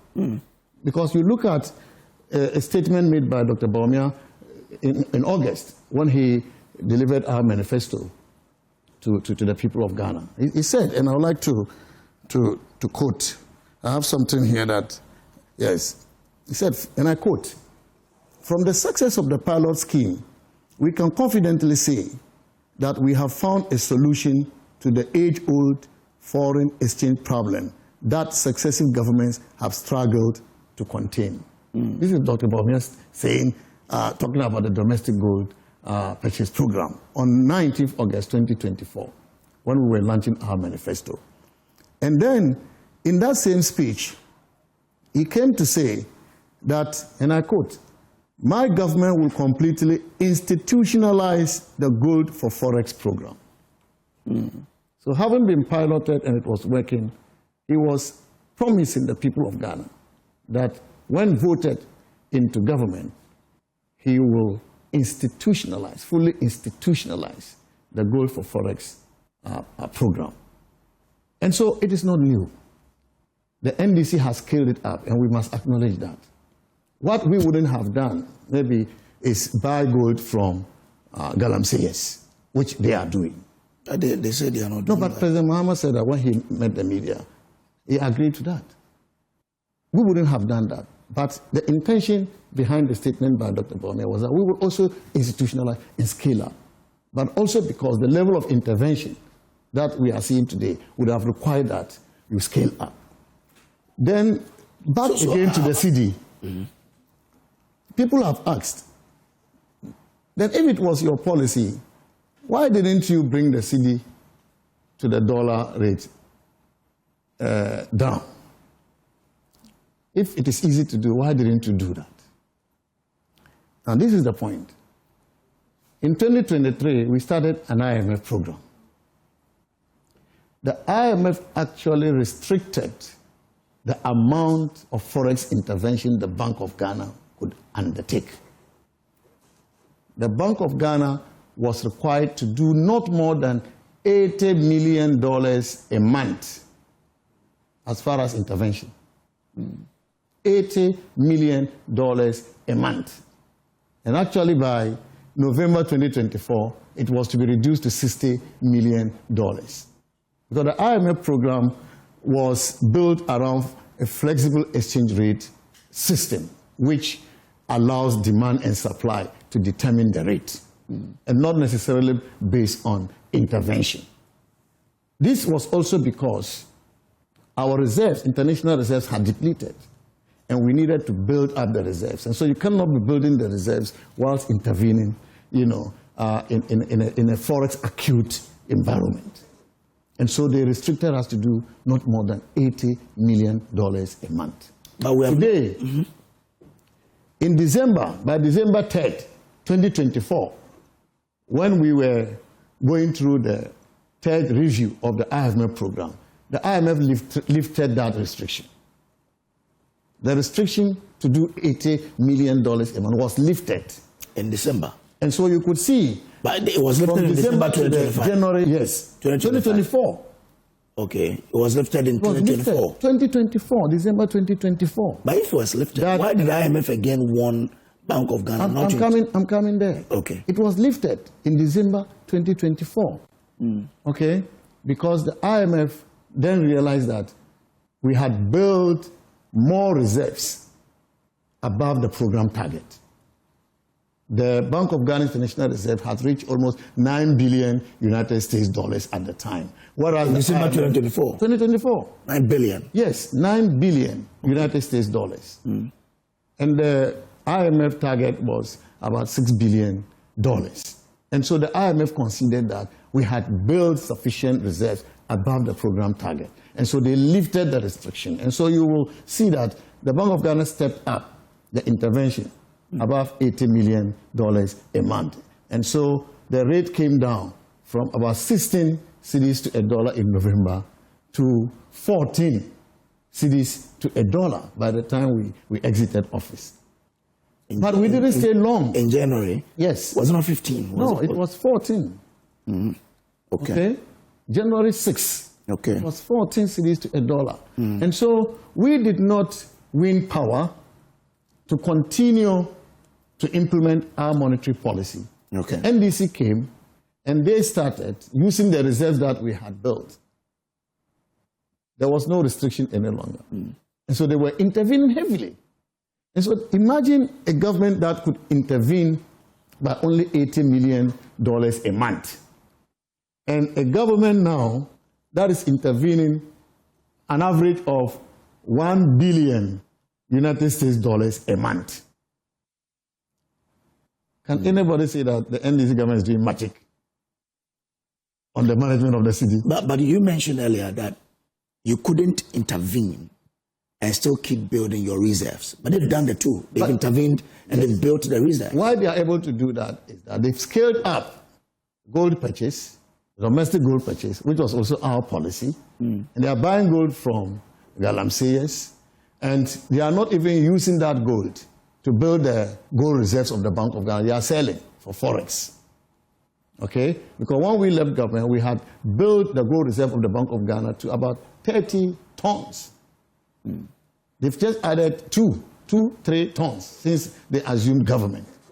And so they are not building the Bank of Ghana gold reserve. They are selling the gold and bringing that money.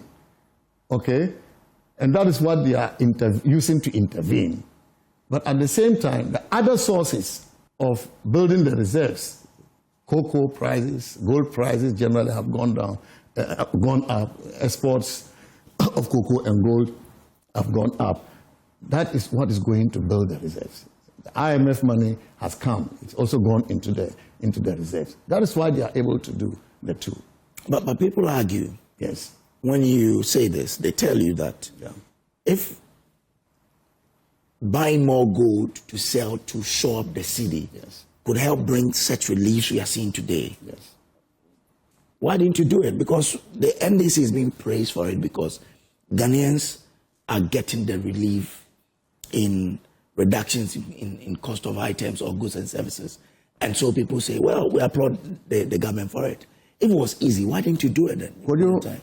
If you go back to Dr. Bawumia's statement that you said it was, you were... it was, we piloted it. Piloting. Yes. And he told the Ghanaian people that we had now found a solution to the age-old foreign exchange problem. And so his government, if elected, was going to fully institutionalize. Okay? And so we also would have scaled up because we found it as the solution. We found it as a solution. We would have scaled up. But the difference would have been whether we will also be scaling up by buying galamsey gold. Because there are other sources. But that's my next question.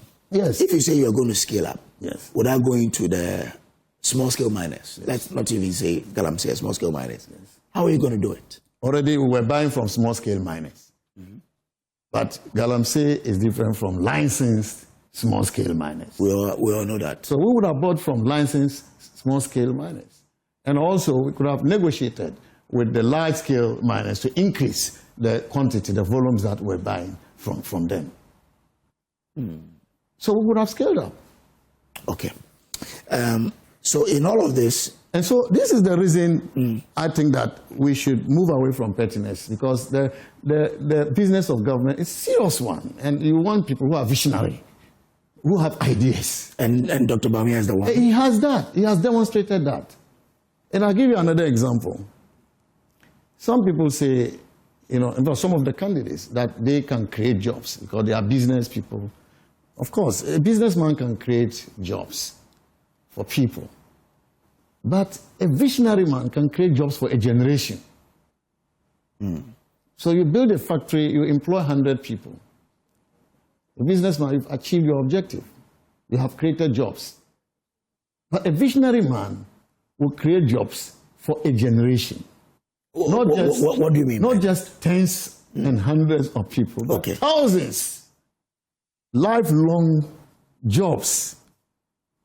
And so Dr. Bawumia also helped us to introduce the mobile money interoperability policy. And that was revolutionary. At the time we took over in 2017, mobile money agents were about 107,000 agents. June 2025, 6 months after MPP left office, the number had ballooned to 900,000 mobile money agents. That is just one idea by a visionary Bawumia, which has taken the number of mobile money agents from 107,000 people at the time we took office in 2017 to now over 900,000. So one idea by Bawumia has created 800,000 jobs. That is what I mean when I say that a visionary man creates jobs for generations. And so you cannot compare the people who are saying they've created jobs and so give us a chance, we will create more jobs for people. Just one idea by Dr. Bawumia. You can talk about many ideas on the digitalization program of the government that has equally created jobs. You can talk about the DRIP program, for example, that has created jobs. You can talk about the one constituency, one ambulance program, which has created jobs. You can talk about the one village, one dam. Are you still talking about that? Yes. One village, one dam. Look, if you do not come from a farming community in the north, you won't appreciate what it has done for our people. In my constituency, there are about 4 one village, one dam projects, which are functioning today. Those communities didn't have dams.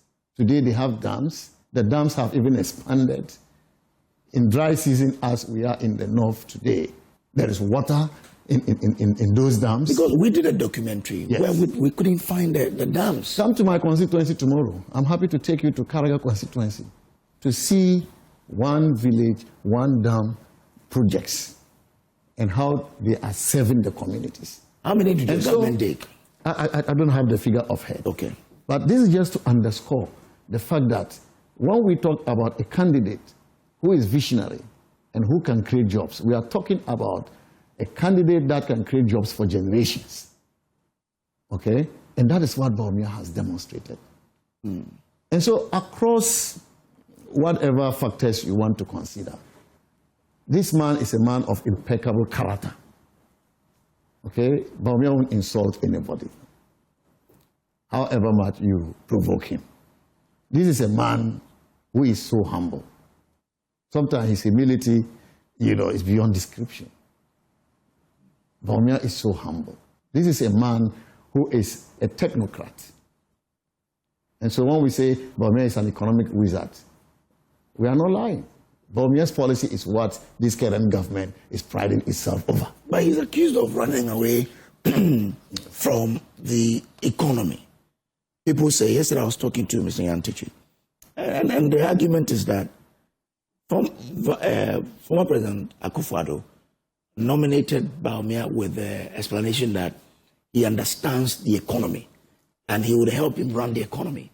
But he's the same person under whose watch the economy crumbled. And then people say he distances himself from the economy. No. And takes what is right or what worked. No. The economy crumbled because there were factors beyond our control. Bawumia didn't bring COVID. Bawumia didn't impose the Russia-Ukraine war. And when you are running an economy, there are factors, exogenous factors, that are beyond your control. You can manage them to some level, but you cannot have full control over them. And that was why when we started the IMF program, the IMF insisted that we should build the reserves, the international reserves of the country, so that we can use it to cushion ourselves when we have crisis. That was why reserves that we had built so much before COVID could take us to 4 months of import cover. But as a result of COVID, we had to rely on the reserves. And the reserves depleted to the extent that by the end of 2022, we were running below 3 months of import cover. Because you agree that you must build resilience to be able to offset the effects of external exigencies. And so it wasn't Bawumia who caused it. But what did Bawumia do to help us come out of the recovery? The domestic gold purchase program was introduced. And that helped a lot in bringing us to the recovery levels. And so by the time we left government, the economy was growing at 5.7%. The economy, overall growth, real GDP growth in 2024 was 5.7%. I'm sure you listened to Honorable Atufosin's budget when he came to Parliament in November. He projected the economy to grow this year, 2025, full year growth at 4%. So how can you tell me that an economy that grew at 5.7% was a bad economy? That economy crumbled. Yeah. And now, you know. It's confirmed here because it says GDP expanded by 6.1% in the first 3 quarters of 2025, up from 5.7% during the same period in 2024. Yes. So how can you say that economy crumbled? We faced economic difficulties. We were in crisis, which were not caused by us. But we implemented policies, some of the policies even to our disadvantage. For example, the domestic debt exchange program. People got angry about that. You saw the demonstrations, you know, elderly people demonstrating. And, I mean, people got angry. These were policies we had to implement to save the country. And we ended the year demonstrating that our policies were really good policies. Okay?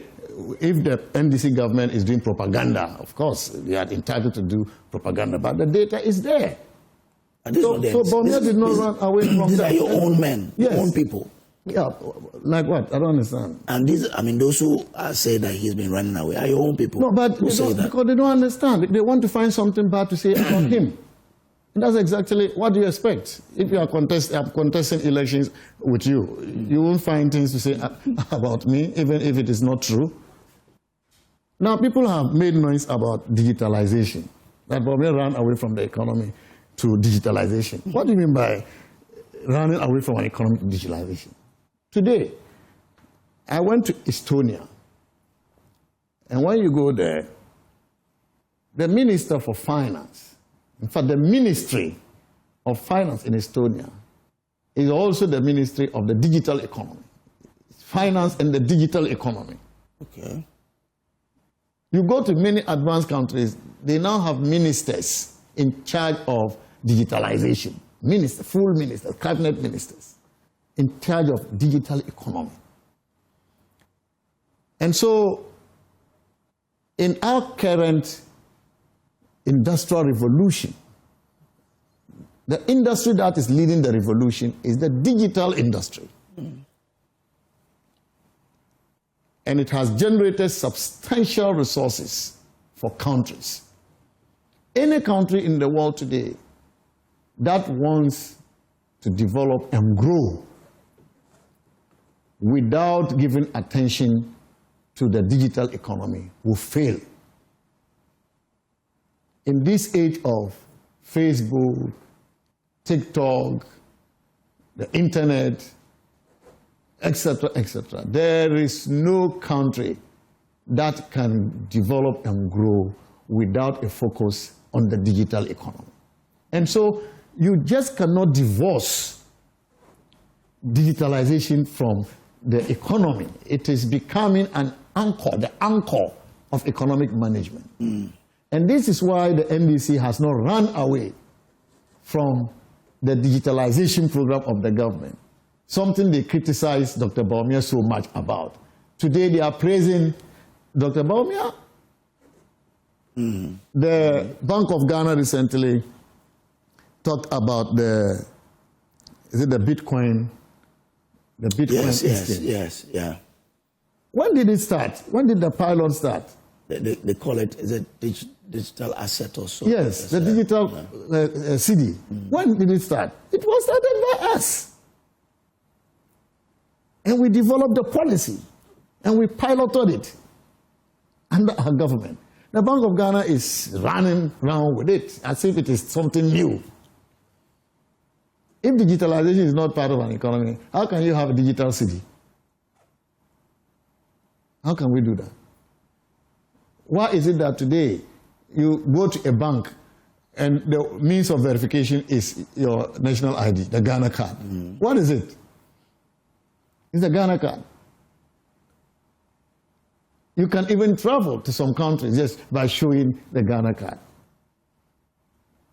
So anybody who tries to divorce digital economy from the overall economic structure of a country is myopic, is uninformed, is ignorant about economic management. And that is why I call Bawumia visionary. Bawumia saw what could happen to the world in 10 years' time, in 20 years' time. What will be the anchor of proper economic management? And decided to champion that. Today, you sit in your home and you can renew your NHIS card. You sit in your home and you can buy power, electricity. You can buy from ECG. What is it? I already talked about Momo. Look, when COVID struck Ghana, by the end of 2022, the World Bank reported in a report, that report is available, it's online, that 800,000 Ghanaians who were out of poverty had been taken back to poverty. 800,000 Ghanaians. That is what COVID did to us. And if Bawumia's idea of mobile money interoperability has created 800,000 new jobs, what does it tell you? And this is a digital program, a digitalization program. Mobile money interoperability is part of the digital economy. 800,000 new jobs against the 800,000 people who were out of poverty but brought back into poverty as a result of COVID. Bawumia alone would have solved that problem COVID brought on us. And he would have done it through digitalization. And so I really don't see why sometimes people will say things without really doing proper analysis of what those things are. And I hope by this submission, I have convinced people who held that view to understand that the digital economy is a major part of the economies of all countries around the world. And it will continue to be. But the World Bank report says 850,000 Ghanaians have been pushed into poverty, joining the 6 million already in that category. Between January and December 2022, year-on-year inflation rose from 14 to 54%. That is the report you are reading. The report I just alluded to. I mean, a story that was done out of that. Exactly. Says. So I wasn't cooking the story, the data. But it's sort of to say that because there wasn't buffer, that's why these people were pushed into poverty. Yes. And that's government's work. But we've always had low buffers in the country. The first time we reached $9 billion US buffer was in 2024, December 2024, it was in recognition of the fact that we had to build the buffers through our international reserves. Today, it has increased, I understand, to about $12 billion because the NDC also recognized the fact that we need to build the buffers. As in our reserves? Yes. It's $13 billion. Yes, that's our buffers. Okay, and if you had $6 billion before COVID, now reduced to some $3 billion, it somehow recognizes the fact that buffers are important. But for the buffers we had built, millions would have been taken back into poverty, not 800,000. And I'm saying that through the digital economy, the digital ideas of Bawumia, mobile money interoperability alone would have accounted for the 800,000 that went back to poverty by the creation of 800,000 new jobs. Through mobile money interoperability alone. But the argument the other sides do make is that, I mean, for example, the Kennedy Airport campaign team say, he is a charismatic person, someone who is loved by both sides, whether the person is NDC or what. Isn't that a currency the MPP needs now? Oh, I think that we must first of all understand that the election in Ghana is based on vision. Okay. When you have your vision and you explain your vision well, you media people have told us that we didn't explain ourselves well. We did so much work, we didn't explain to Ghanaians. So that could be one of our failures. Okay. But if you have a candidate like Bawumia who is visionary, and people know that Bawumia has ideas, and we explain our issues well, it really will not matter. Because the Ghanaian people who understand the message and who understand the effect of that message will vote for you. Now, let's look at the polls issued by Musa Danko. I really don't, I don't get fixated by those polls. I have to be frank with you, because I need to interrogate the methodology for that. Okay. If you look at those polls, it will tell you that among Ghanaians generally, Bawumia is doing better than all the other candidates. I think it's 54.7 or yes, 54.7. Point something, yeah. He's doing better than all the candidates. And then he comes to talk about MPP. So when you talk about among Ghanaians, who are the Ghanaians? All of us. All of us. It will cut across political parties, including the NDC. Isn't it? And he has shown NDC floating voters, he has shown that in his research. And so that debunks that story. Okay. Okay. And secondly, why should the NDC choose a candidate for the MPP? What would be the objective? To say that because NDC people support an MPP presidential hopeful, MPP should elect that person as the candidate. What would be the interest of the NDC? To tell the MPP people that select this candidate because we like him. Why? What would be their interest? And so the MPP delegates must choose wisely. Okay? It's not wrong for them to say, we fear this more than anyone. We fear this more than... Yes, but the one that they will fear is the one that we should elect. And so if they are saying that NDC people like other candidates, it should tell us something. They want somebody they can easily beat. Because the NDC wants to continue to be in government. But they've beaten Bawumia before. They've beaten Bawumia before. But MPP has also beaten them before. They've beaten Kufuor before. They've beaten Akufo-Addo before. So if they've beaten Bawumia before, that is no story. Let me tell you something. In our party, MPP, anytime we have put up a candidate for the first time, that candidate lost the election. So it's not Bawumia.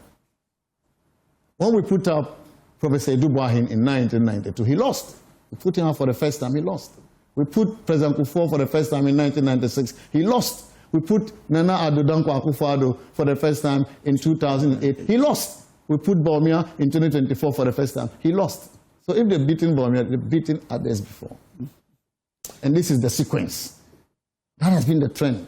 But anytime we repeat a candidate, that candidate won. When we didn't repeat Adubuahin, we lost. We repeated Kufuor, we won. We repeated Nana Akufo-Addo twice, we won. So we economists, we determine the future based on historical data. So what does our history tell us as a party? If we repeat Bawumia, we will win. Because history has demonstrated, and history repeats itself. If we put up Bawumia again, we will win. Because that is our history.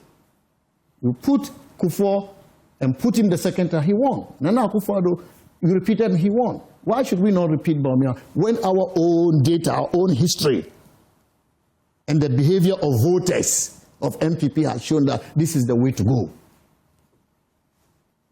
And if we have put anybody for the first time and the person lost, you want us to put one of the other candidates who will be contesting for the first time, and again we will lose. And I don't know, if people see the enormity of the exercise we are going to do on 31st January, if people really understand it. Look, if we don't choose wisely a candidate that can win this election for us, and we have demonstrated more than enough, Bawumia is the one who will win this election. If we don't choose him, and we bring somebody for the first time, for experiment, for experimentation, and this is no time for MPP to do experimentation. If we do experimentation and choose a candidate who will be beaten by the NDC, they are the incumbent, don't forget. They have the resources. Yes, but they will, have the power of but they will represent a new candidate. They will present a new candidate, but that's what I'm saying. But they are in government. You were in government? We were in government, but I just told you the difficulties that affected us as a government. Mahama would have done just 4 years. Okay? And before I came in, somebody was telling me that, oh, Mahama is doing well. Mahama is not going to contest, but Mahama is going to support his candidate. Isn't it? Yeah. The government will support their candidate. So if we don't take care and we do experimentation, and the NDC, even if they also do experimentation by bringing a new candidate, and the likely event that they win, we will be in opposition for 12 years. MPP will be in opposition for 12 years because, as history again has told us, the one who will win will also be given a second term, isn't it? It didn't happen to Mahama. Yeah, but he's gotten his second term. Yes, after the break. He's gotten, yeah, except that. He's gotten it back. He's gotten his second term. Okay, so it can be consecutive. It can also come later. But if we make that mistake, likely, potential, we'll be in opposition for 12 years. By the end of the 12 years, we will not have a party. I can tell you this. But that's where that's where people like, or the camp of Kennedy Japan make the analysis that it took Mahama 8 years to reduce the deficit of close to 1 million and win by 1.7 million. So if they say 1 million took 8 years, then how many years would the 1.7 million take? No. So they say find X. Maybe you can help us find it. No. I already told you in 2016. Yeah. Mahama got 44%. Bawumia got 42%. Yeah. 2 percentage point difference. At that time, Mahama was contesting as president. Bawumia contested as vice president. So the dynamics are not the same. Okay. Bawumia has been prepared well enough to win power for us. And here I want to do some comparison with President Mahama. We've prepared him. We've invested heavily in Bawumia. And so we cannot abandon somebody we have prepared to become president. And when the time is so close, then we come and change. Bawumia is the only one who has been on the MPP presidential ticket 5 times since MPP was created. Some people call him a stranger. But he's the one, since MPP was created, who has been on MPP presidential ticket 5 times. 4 times as running mate, and the only time as flag bearer in 2024. So we've invested heavily in Bawumia. We have popularized him around the country. We have marketed him all over. He's gained all the experience. And consistency. Elections in Ghana shows that consistency pays. So if Mahama used 8 years to reverse the gap between him and President Akufo-Addo, why don't we give Bawumia another chance? Another 4 years to also reduce Mahama's deficit. Because Mahama has done that because of consistency. Because on the NDC side, it is also Mahama who has been on the NDC presidential ticket 5 times. Okay. 4 times as presidential candidate, as president, not as running mate, presidential candidate, 4 times, and 1 time as running mate. That's the opposite of Bawumia. Bawumia did 4 times as running mate and 1 time as president. So if such a person has been able to reverse, to wipe out the gap between him and Akufo-Addo in 8 years, and that man has contested election as president for how many? 4 times. Do you think that Bawumia, who has just contested one election as president, you give him another chance to contest as president, he won't even use 4 years to wipe out the deficit? You don't think so? Oh, well, your party delegate, your party delegate would have to answer. I'm asking you. You don't think so? I'll take it as a rhetorical question. So the dynamics favor Bawumia. Okay? And I believe that if the MPP wants to win this 2028 election, history favors Bawumia, competency favors Bawumia, experience favors Bawumia. He's been vice president twice among all those who are contesting. And when I say this, it is not that I have anything against the other contestants. These other contestants are my colleagues, either in parliament or in government. 2 of them, I sat in cabinet with them. Okay? And for 3 of them, I sat in parliament with them. So I'm not against them. They are gentlemen, they are good members of the party. They've contributed their quota to the MPP, to the growth of the MPP. All of them. They are not bad people. But when you want to win election,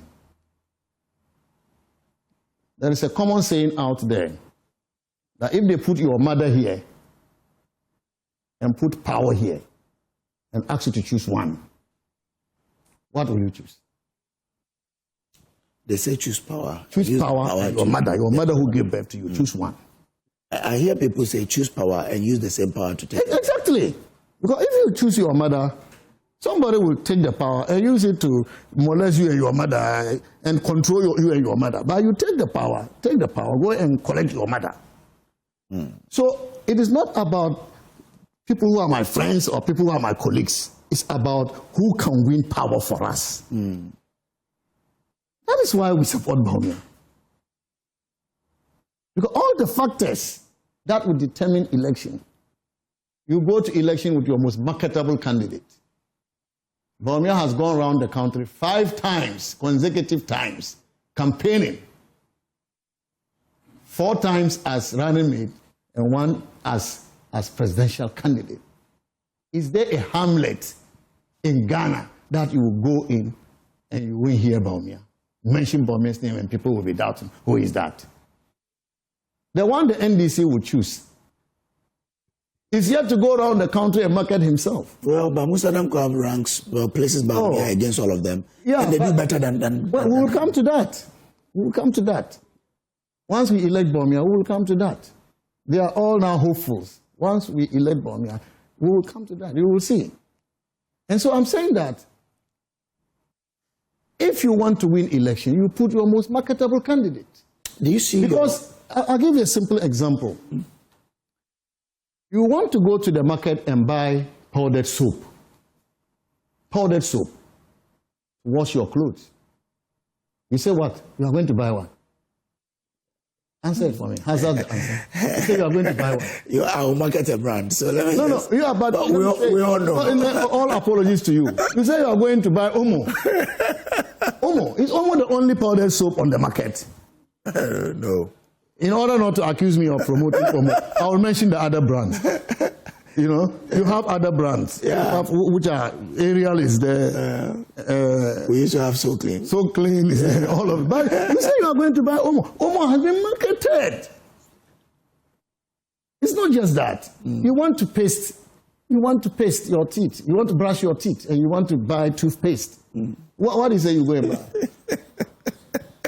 What? Tell me. You told me.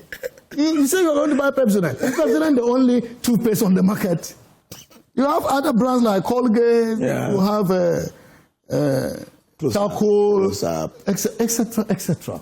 That is the value of marketing, branding. And so why will you leave somebody who has been branded, who has been marketed, who is so popular across the country, and then go and pick somebody who will now have to go around the country for people to get to know him? And so, yes, people will say NDC is also going to bring a new candidate. But is it not an advantage for us if we put Bawumia, who is most popular, an old candidate against a new candidate? Does that not give us certainty? It gives us certainty that we will win the elections. You go and bring somebody for the first time who is not marketed, who is not popular, against a new candidate of the NDC. They are both doing experimentation. But are you not sure it's dependent on how this government performs? If it maintains its first-year performance, do you stand a chance against any candidate they bring, even though it will be a first time? You remember President Kufuor's performance? Yeah. Before we lost the 2008 election. Yeah. You remember that? Yes, I do. Yes. But even if we come to this government performance, how is this government performing? You tell me. You are finance minister. They've talked about stability of the city. Yeah, we're all seeing it. And I have already talked about it. Okay. They've also talked about reducing inflation, which is positive. Hugely. It's positive. But I have said before that when you reduce inflation through demand management policies, the effect of that lower inflation is greater, negatively greater on the people. And that's what this government has done. What do I mean? Yes, exactly. To achieve a single-digit inflation, you resort to what we call mopping out. People call excess liquidity. That's what some people call it, excess liquidity. Liquidity in the market, you are taking it out into the Bank of Ghana. The money in people's pocket, you are taking it back into the Bank of Ghana through what we call sterilization. The economists will understand. And so to date, Bank of Ghana, since January, has taken out close to 65 billion Ghana cedis just because they want to achieve single-digit inflation. How have they done that? Through OMO, open market operations. They've taken out 65 billion Ghana cedis. And so, yes, inflation has gone down, prices of some commodities have gone down, but people don't have money to buy. That is why this Christmas, the Christmas was abysmal. Traders were complaining. People were not buying their goods. Farmers across the country, from Techiman to Tamale to my constituency, Karaga, they've harvested, but nobody is buying. Okay, so Doc, I want you to help me understand. Yes. As I sit here, yes, government hasn't taken any money from me. Yes. My money that I had is in my pocket. Yes. So how do I understand your explanation that government has mopped out 65 billion from the money? But that is the reality. Government has not taken your money out of it. But the money in circulation in the economy, if it hadn't been reduced, where would it have been? It will be in people's pockets. Oh, so they reduce money in circulation? Yes, that's what we mean by reducing liquidity. Well, I can feel it anyway, that's why. Yeah, but the way you were able to buy goods, even at the higher prices, is it the same you are able to do today at the lower prices? No. Oh, so you're talking about the difficulty people have in sending dollars abroad to buy goods. Is that it? No, I'm not talking about that. I'm talking about removing liquidity So, for example, Bank of Ghana has their bills, Bank of Ghana bills. It's just like bond or treasury bill. Then I tell you, if you have money, you bring your money to the Bank of Ghana. I'll give you a paper showing that you have money with me. And in 6 months' time or in 1 year, when you want your money, I'll pay interest on the money and give to you. And there are people who will not take that money back. They keep rolling it over, right? And getting the interest. But interest is not equivalent to principal. Interest is just a percentage of the principal. So if you were holding the principal, it will mean that there's more money circulating. But the Bank of Ghana has brought in interest rates on their bills, made it attractive to people who will decide to go and put their money in the Bank of Ghana when they could have used it to do active spending on goods and services. Is that different from the T-bills? Because I know T-bills interest has gone down. Almost the same, but T-bills goes to the government and the UMO, goes to the Bank of Ghana. But I know the T-bills interest has come down. Yeah, of course, interest has come down for T-bills. But that of the Bank of Ghana rate hasn't come down. The Bank of Ghana rate for their OMO, their bills, is higher than the Treasury bills rate. And so people will find it more attractive to put their money in the Bank of Ghana. So if the Bank of Ghana didn't offer such levels of attractive interest, people who have money, excess money, that they could have spent on other things, they wouldn't do that because they would rather keep it in the Bank of Ghana. So if I understand it, there's fewer money now chasing fewer goods. Exactly. And that's why prices will drop, or fewer money chasing more goods. Yeah, there is, in fact, so under normal circumstances, if you are going to control inflation, you have the supply side, and then you also have the demand side. What is the supply side? You induce production. You incentivize production. That's what this government should have been doing, so that they can create jobs, so that there will be more goods. And when you have more goods and there's also more money, then there's no problem. The inflation effect is neutral. But where you take money out, and people have produced, farmers have harvested, so there is no money to buy, even when prices are lower. What does that mean? You are not improving on their living conditions. Ghanaians seem to be enjoying it. No, you should do a study.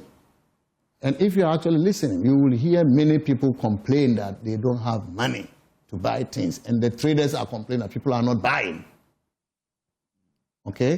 And I gave some statistics in Parliament when I was debating the budget, which suggests that prices of some goods may have fallen, but there are major basic commodities, right, whose prices have actually increased more than the increase at the time inflation was higher.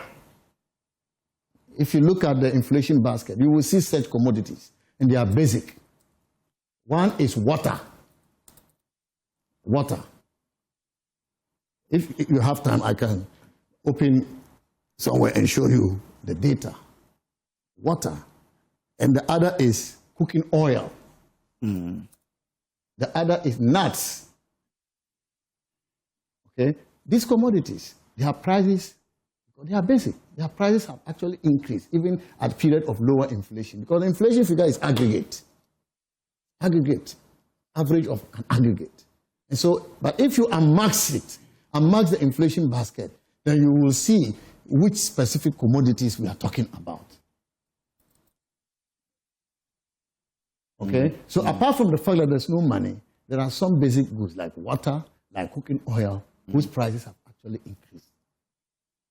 Cooking oil? Yes. Their prices have increased? Actually increased. Where? I think you don't go to the market. You don't read the statistics issued by the Statistical Service of Ghana, which announces the inflation figure. I'll show you. Let me look for it and show you. The data. Well, this one says, we the MPP delegate have found X long ago. Vote number 3 on the ballot paper, simple as ABC. Master Planner Junior Policy Analyst in Kentampo says, all right. Let's see. Have you found it yet? No, I'm trying to. Okay, all right then.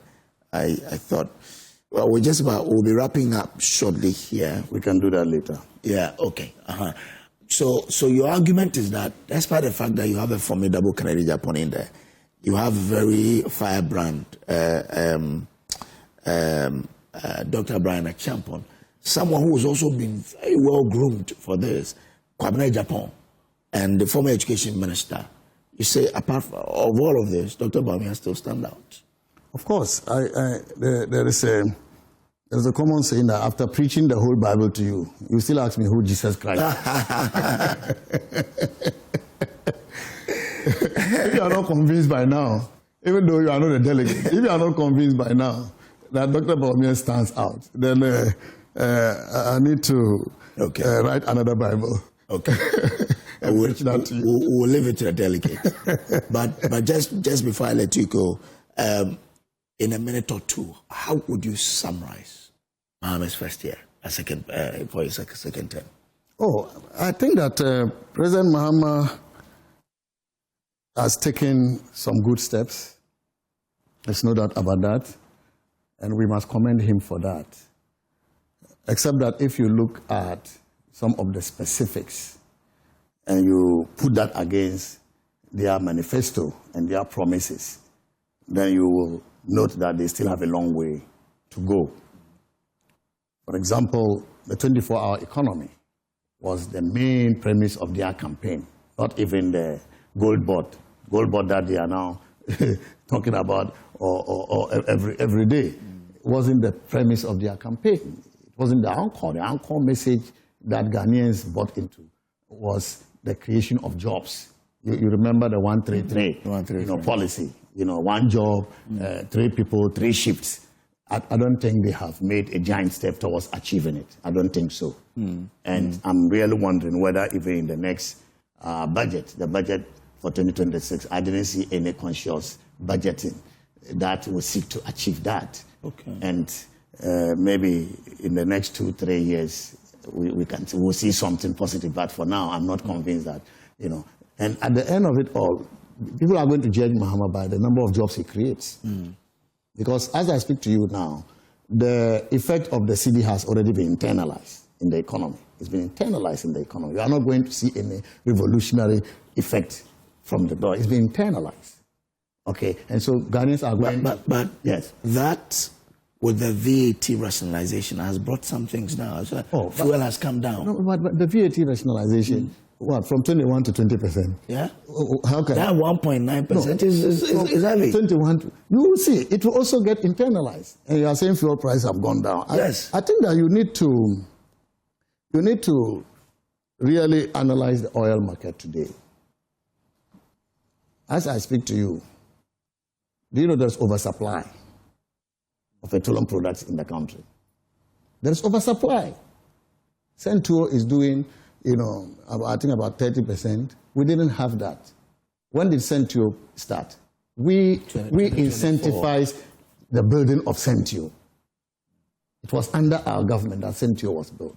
So if Centro is now supplying 30% of the oil, which has increased the stock of oil in the market, oversupply now, the importers are still bringing, more products. That also has effect on prices. Okay. Oversupply can lead to reduction in prices. So it is not only CD. That's why I'm saying that as for the CD performance, it has already been internalized. You need something additional to feel the effect, of the performance of this government. Okay. So I'm saying that Mahama has just done 1 year. Let's see what will happen in this second year and in the third year.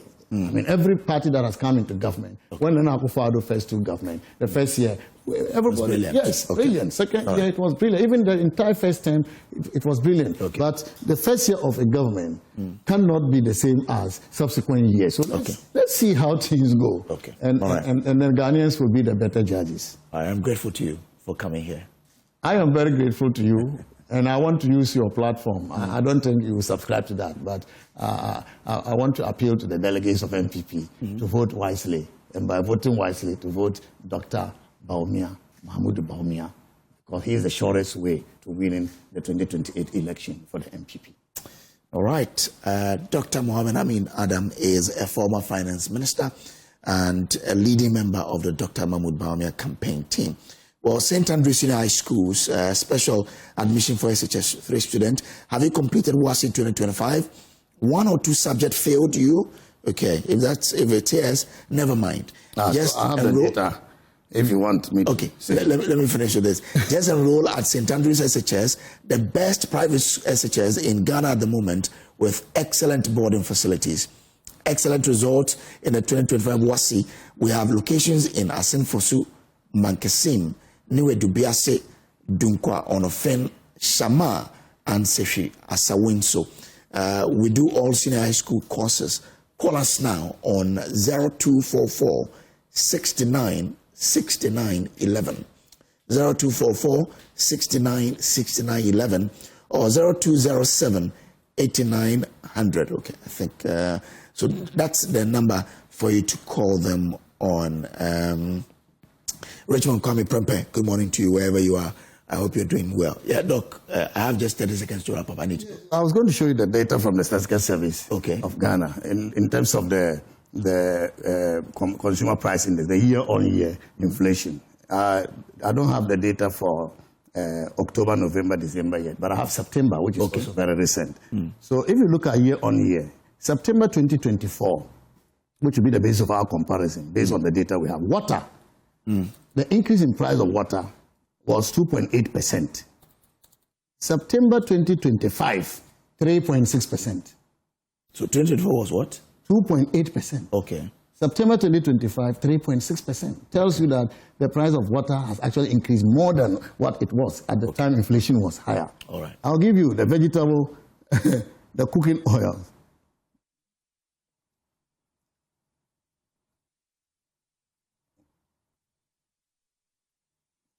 So oils and fats. In September 2024, it was 7%. Okay. September 2025, 44%. This is data from Ghana's Statistical Service. And this is what the rate of increasing? Yes. That's year-on-year inflation for specific commodities within the inflation basket. And so you cannot use an average of an aggregate data and tell me that inflation has gone down. Whereas if you unmax it, then you will see those commodities consumers identify closely with, the basic commodities of water, of cooking oil, then you will see a different story. I think we should have some time to talk about inflation. I have some questions I could ask you, but I'm grateful that you could come here. Dr. Mohammed Amin Adam is the former finance minister and the MP for Karaga, right? Yes. Okay. Karaga people, my people, I greet you. God bless you for electing me into parliament. Okay. Thank you. I have to come to Karaga to enjoy to see come and see the one village, one dam. I'll come, especially for the one village, one dam. Let me say Happy New Year to my sister, Afiba Ayenzwa. It's been a long time that we met. Afiba was my colleague at Ankobra FM in Aksim. Well, we'll take a break here. We'll return with much more. Still looking at President Mahama's 1 year in office and what's happening at the Jubilee House, because I'm told there's a Thanksgiving service which is underway there. We'll take a break. We'll be back with that. Stay on.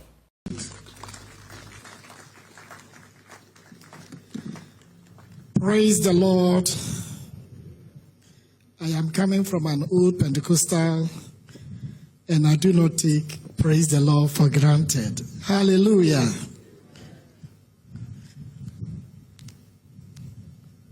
O Lord our God, how excellent is your name. Your name indeed is excellent. And with you on our side, we have seen your goodness. Indeed, goodness and mercies have followed this nation. We went through a gruesome elections. The nations of the world beheld us. And to their amazement, you gave us peace. Amen. And a peaceful transition. Amen. Even as we honor you for what you have done, we also believe that unless you, Lord, build the house, they labor in vain that build it. That's why we commit our dear nation unto your mighty hands. You are God, the owner of this nation. The heaven is your throne, and the earth is your footstool. It is you who determine who should lead. And by your providence, you have given us our president, His Excellency, of which we say thank you. Thank you. Now we commit Ghana unto your mighty hands. The word says that if my people who are called by my name will humble themselves and depart from their evil ways and pray, I, the Lord, will hear them from heaven, and I will heal their land. Father, I pray for the healing of this nation. Bring healing to our land, healing to every heart. Unite our nation. Give us peace. Protect our president. Protect the government. We commit the government in its entirety, the executive, the legislature, and the judiciary. Let your protection be upon them and grant them wisdom from above. The word says if it comes to wisdom, we should call on you, the giver of every good and perfect gift. Give wisdom to our leadership, especially our president. Use him mightily and make this nation a beacon of hope. Let Africa and the third world see what you are doing in this land. And let your name be glorified. We pray for his protection. We pray for the nation. Father, give us rain in abundance. Father, give us rain in abundance, spiritually and physically. Bless our leadership. Bless our garrison soldiers and all our armed forces. Bless our farmers. Bless our fishermen and women. Bless everyone in this nation. Unite us, O God, that we stand as one people, speaking one language and saying the same thing. Let your peace reign in this land, and let your name be glorified. Father, we ask for all this in the mighty name of your Son, Jesus Christ. We have prayed with thanksgiving. Let the saints say amen. Amen. In the light of the above, ladies and gentlemen, I have the singular honor as the returning officer of the 2024 presidential election to declare His Excellency John Dramani Mahama as the winner of the 2024 presidential election and the president-elect of the Republic of Ghana. Congratulations, sir. It is finished.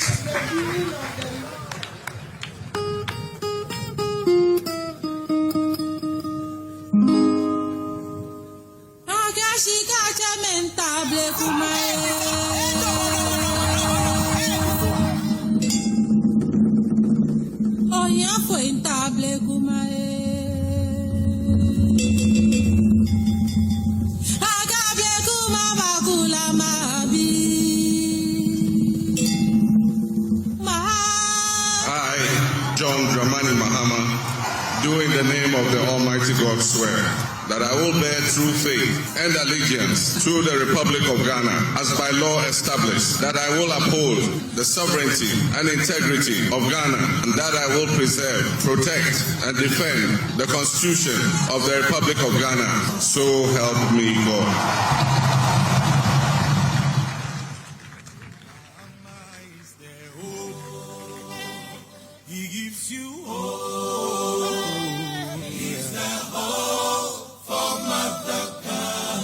This is the Electronic Transfer Levy Repeal Bill. That's the famous e-levy bill. I'll proceed to sign it. Now this is the Income Tax Amendment Bill 2025 to remove withholding tax on winnings from lottery, betting, and games of chance. This is the famous betting tax.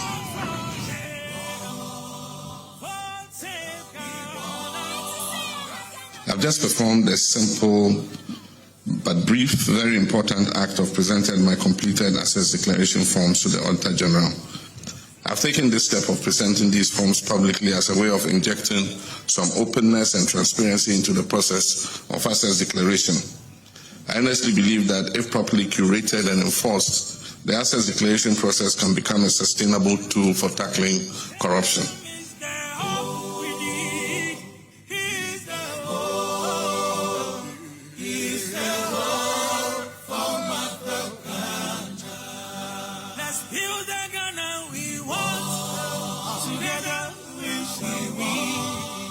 Exactly 2 weeks ago, I took the same solemn oath before the people of Ghana that was taken by others before me to assume the leadership of this country as president. Long before the elections, we were aware of the parlous state of our economy, and we made specific pledges to address same. The people of Ghana are desirous of a system that guarantees equal justice for all and nothing more or nothing less. I wish all of you good luck in your duties, and I pledge to work with you and give you the needed support, myself and Nana Jane, in the interest of working for the Ghanaian people.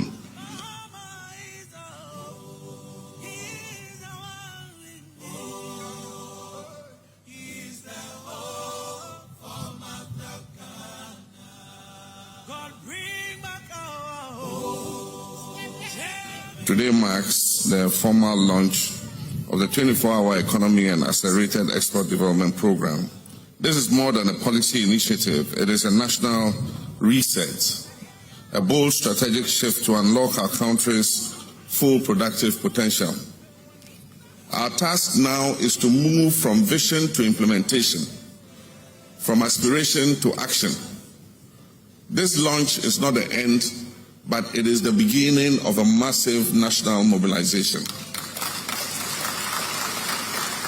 We're not attempting to fix everything everywhere all at once. We're targeting high-impact, job-rich, and export-oriented sectors with strong forward and backward linkages. Ghana belongs to all of us. The work of transformation must be the task of all of us.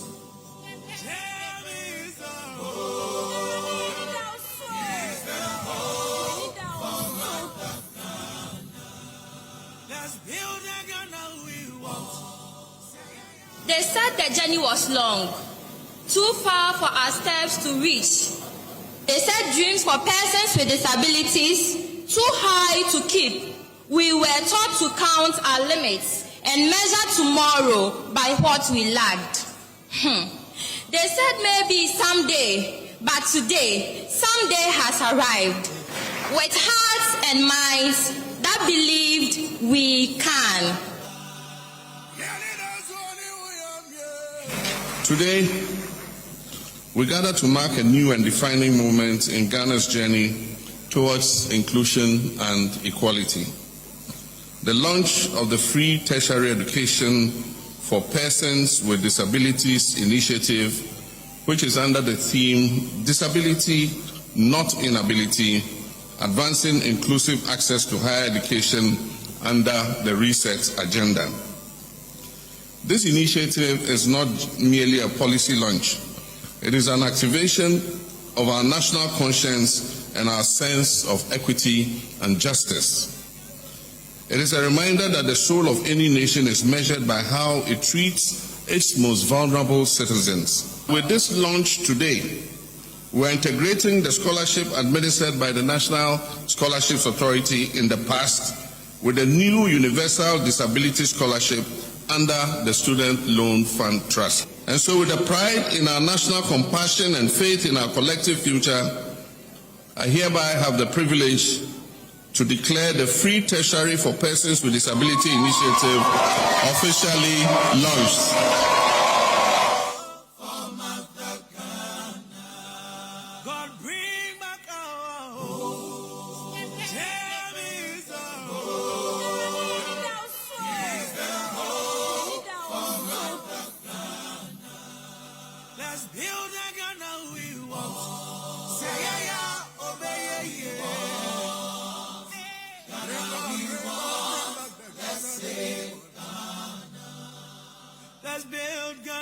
together. We need a change now. Ghana we want, let's save Ghana. Alright, here was his name. Alright, here was his name. Here was his name, that's who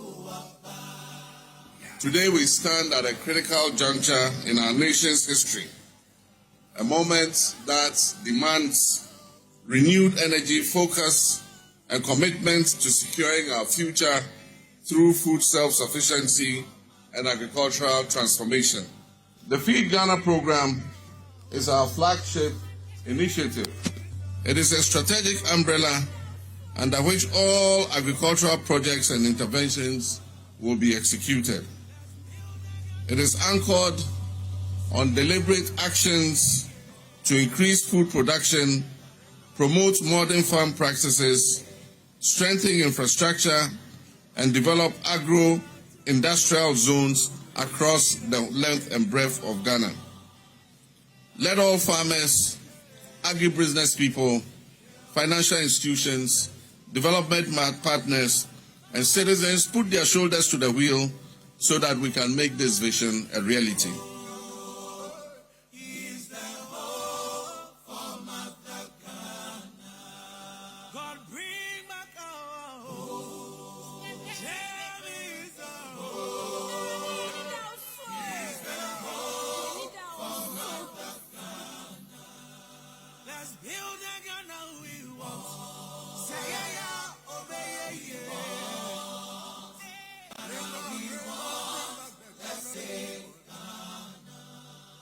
Let's build Ghana together.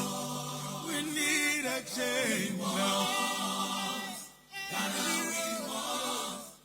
Roads are important to any economy in transformation.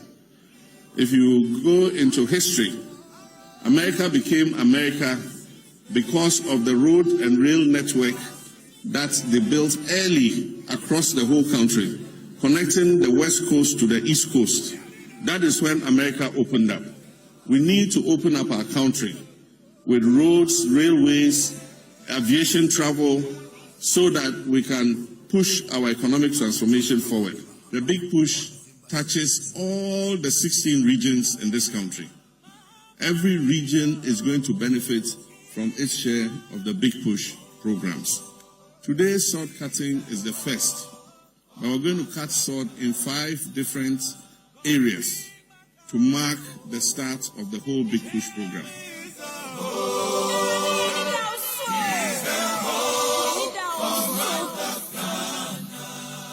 Let's build a Ghana we want. Say yeah, obey yeah. Ghana we want. Let's save Ghana. Let's build Ghana together. We need a change now. Ghana we want. Let's save Ghana. Alright. Here was his name. Exactly 90 days ago, I was here because of the outcry from the traveling public about the nature of this particular stretch of road of Ankonsawam. When we came, we met a road that was moving at a snail pace, and there were many constraints associated with what was happening. But the major one was non-payment for work done for a very long time. And so, of course, I ordered the road minister and the finance minister to make sure that payment was made to the contractor. And so more than $70 million was paid to the contractor. And I promised that I'll come back after 3 months to come and see the progress of work that has been done. Today is exactly 3 months since I last came here. And I'm quite impressed with the progress that has been made. I'll urge the contractor to continue to push hard. The last time I came, he assured us that by July next year, he'll be able to hand over the road. But if I look at the progress being made, I'm sure that by April next year, if you guys push hard, you'll be able to finish this road and hand it over. He's the hope for Mother Ghana. God bring back our hope.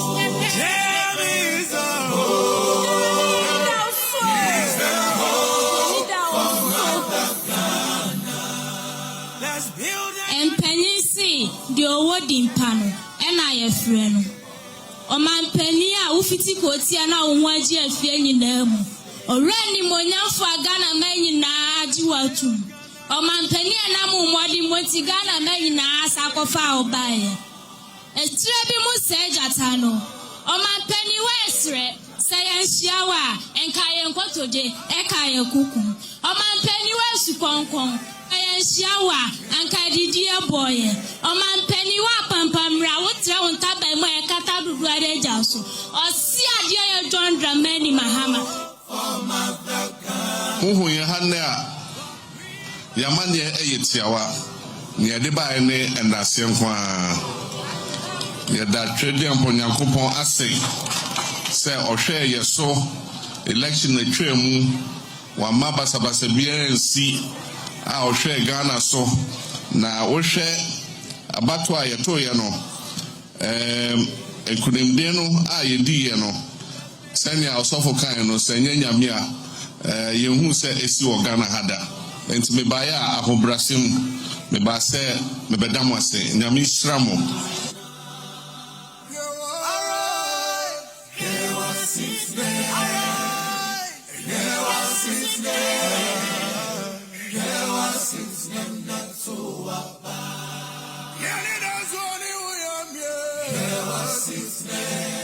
This is a COVID Health Recovery Levy Repeal Act 2025. And it's my honor and privilege to sign to repeal the COVID levy. Promise made, promise delivered.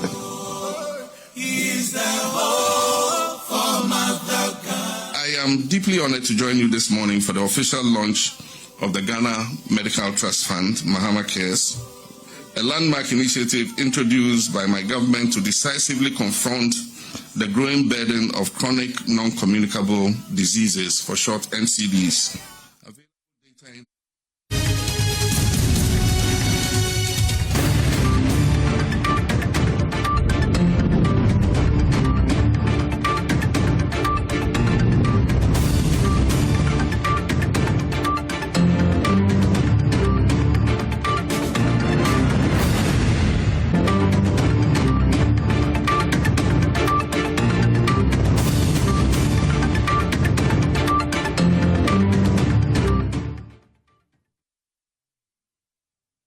Welcome to Joy News Desk with me, Mamiesi Nyamiche Thompson. And just before now, we were at the Jubilee House at the forecourt, where President John Dramani Mahama is celebrating his 1 year in office. We'll go back there shortly. In the studio with me is NPP's General Secretary, Justin Frimpong Kodia, with me in the studio. Justin, welcome. Thank you, Mamiesi. Well, we'll be assessing President John Dramani Mahama's, term in office, especially his 1 year anniversary today, and also take a look at the NPP's function towards their primaries, as well as how they're also faring in 2026. So let me start with you, Justin. President Mahama is 1 year in office. There's been a lot of positive outcome from that, from various quarters, about how he's performed so far. In your opinion, how has he performed?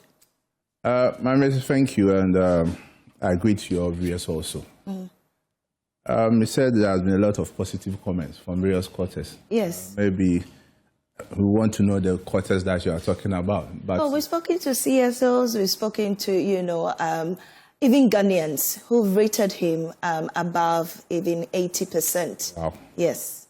Well, Mamiesi, there's something that all of us need to understand. That every political party comes into government with a manifesto.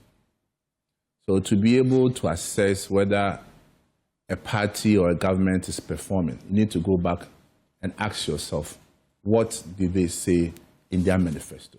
And that will put things in a proper context to really analyze the performance of the government. I've always said that it will be a high level of mediocrity for anyone just to use development projects like construction of roads. Justin, I don't mean to interrupt, but the president is currently speaking. Let's listen to him quickly, and then we'll return. So let's go back to the Jubilee House. Defense Congress National Democratic Congress, and other political parties, distinguished ladies and gentlemen, students from selected schools, colleagues of the media, my brothers and sisters.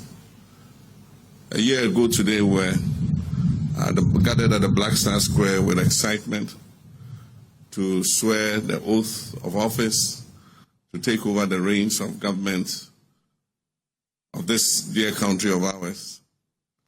There were some colleagues of ours who shared in that excitement who today are not with us.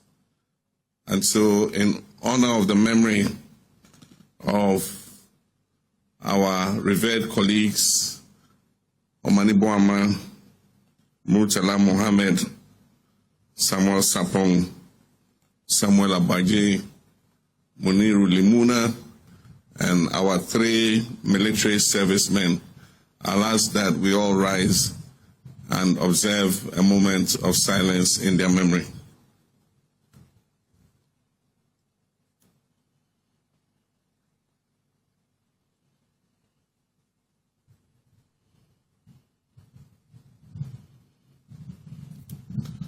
We embarked on this journey together, but God had other plans for them.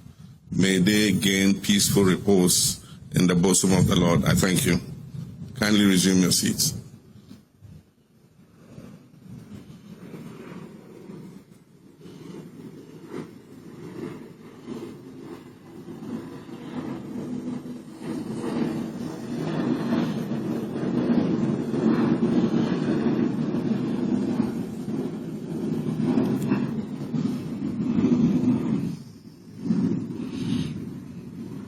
Sorry, it's an occupational hazard for us who work here in Flagstaff House. The jets taking off make a bit of noise. Today we gather not as members of different faiths or political traditions, but as one people united in gratitude, humility, and reflection.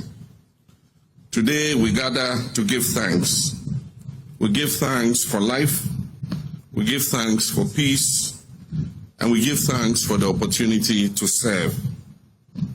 1 year ago, the people of Ghana entrusted this administration with a sacred responsibility to lead our nation through a difficult period, to restore hope, to stabilize our economy, and to reset the direction of our national development.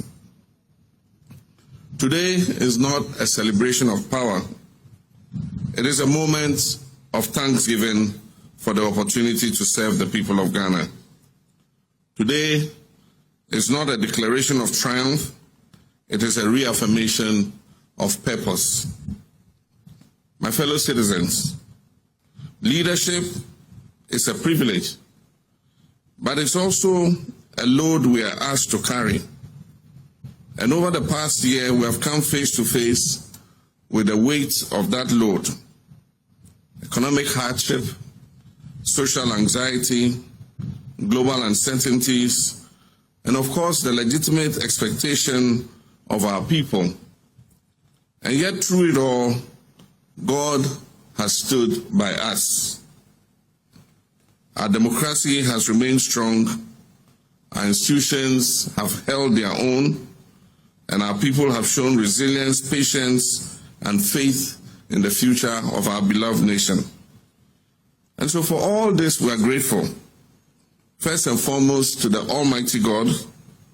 We're grateful for His protection, for His peace, and the safety He has granted us. We're grateful to the men and women who wake up every day to keep this country moving, to our farmers, our traders, our workers, our teachers, our health professionals, our security personnel, our artisans, entrepreneurs, and our public servants. We're grateful to our traditional leaders and the clergy, our religious leaders, who continue to offer counsel, guidance, and moral leadership. We're grateful to our international partners, the diplomatic corps, for the work you do every day to promote bilateral friendship and international cooperation. We're grateful to Parliament and the judiciary for their constitutional roles in strengthening governance and accountability in our country. And above all, we're grateful to the people of Ghana for your trust, your constructive criticism when necessary, your encouragement, and your enduring belief that our nation, Ghana, can and must do better. I reserve my special thanks for my Vice President, Jane Nana Opoku-Agyeman, a woman of dignity and quiet strength,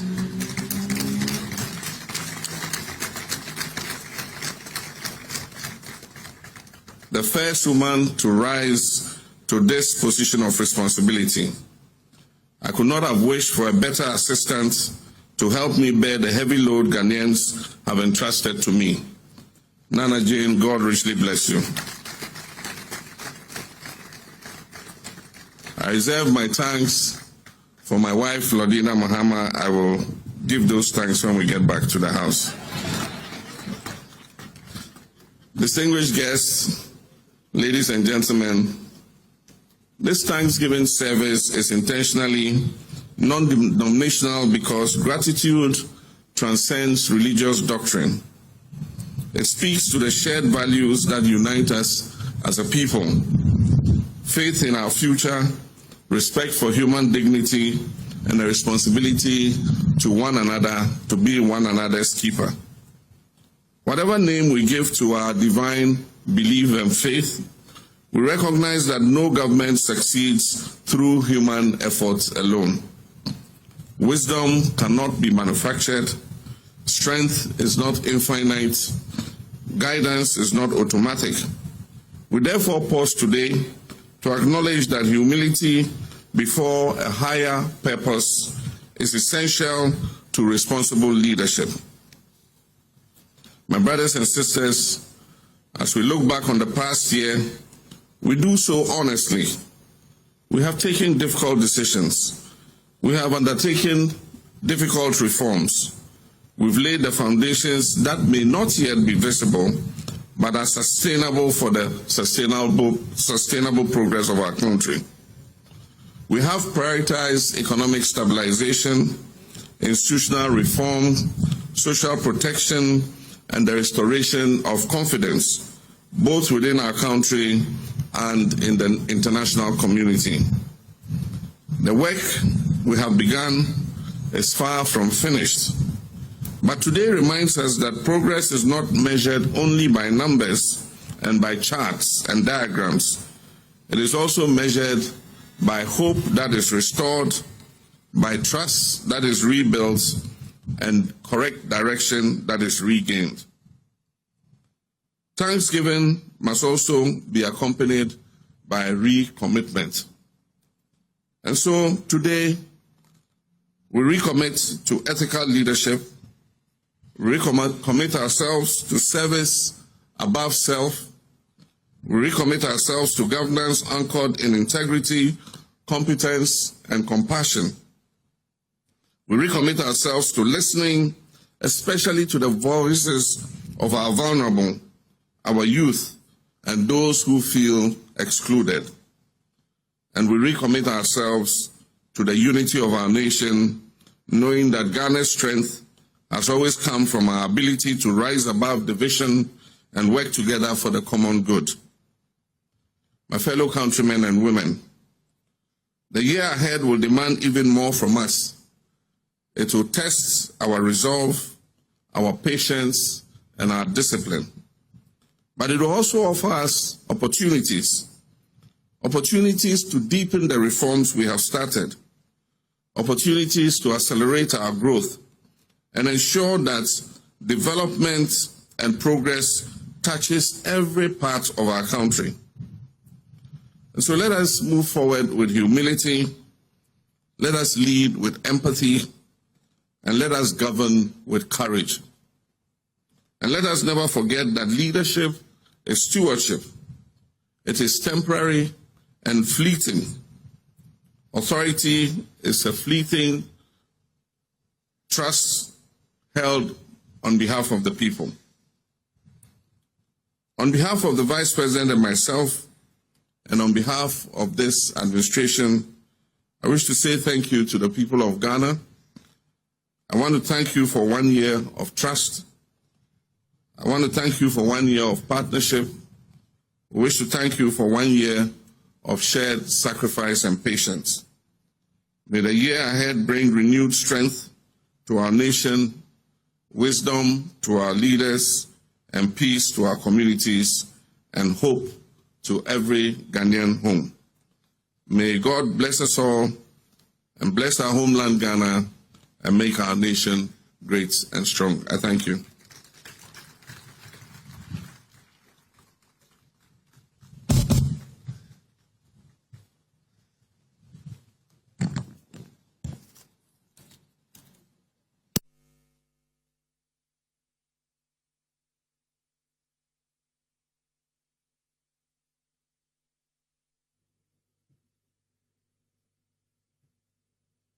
No. Thank you very much, President. That was wonderful, powerful, and good. Thank you. So we are running up and we are ready to receive the closing prayer and the benediction. Before we do that, on behalf of the First family, I want you to clap for yourself.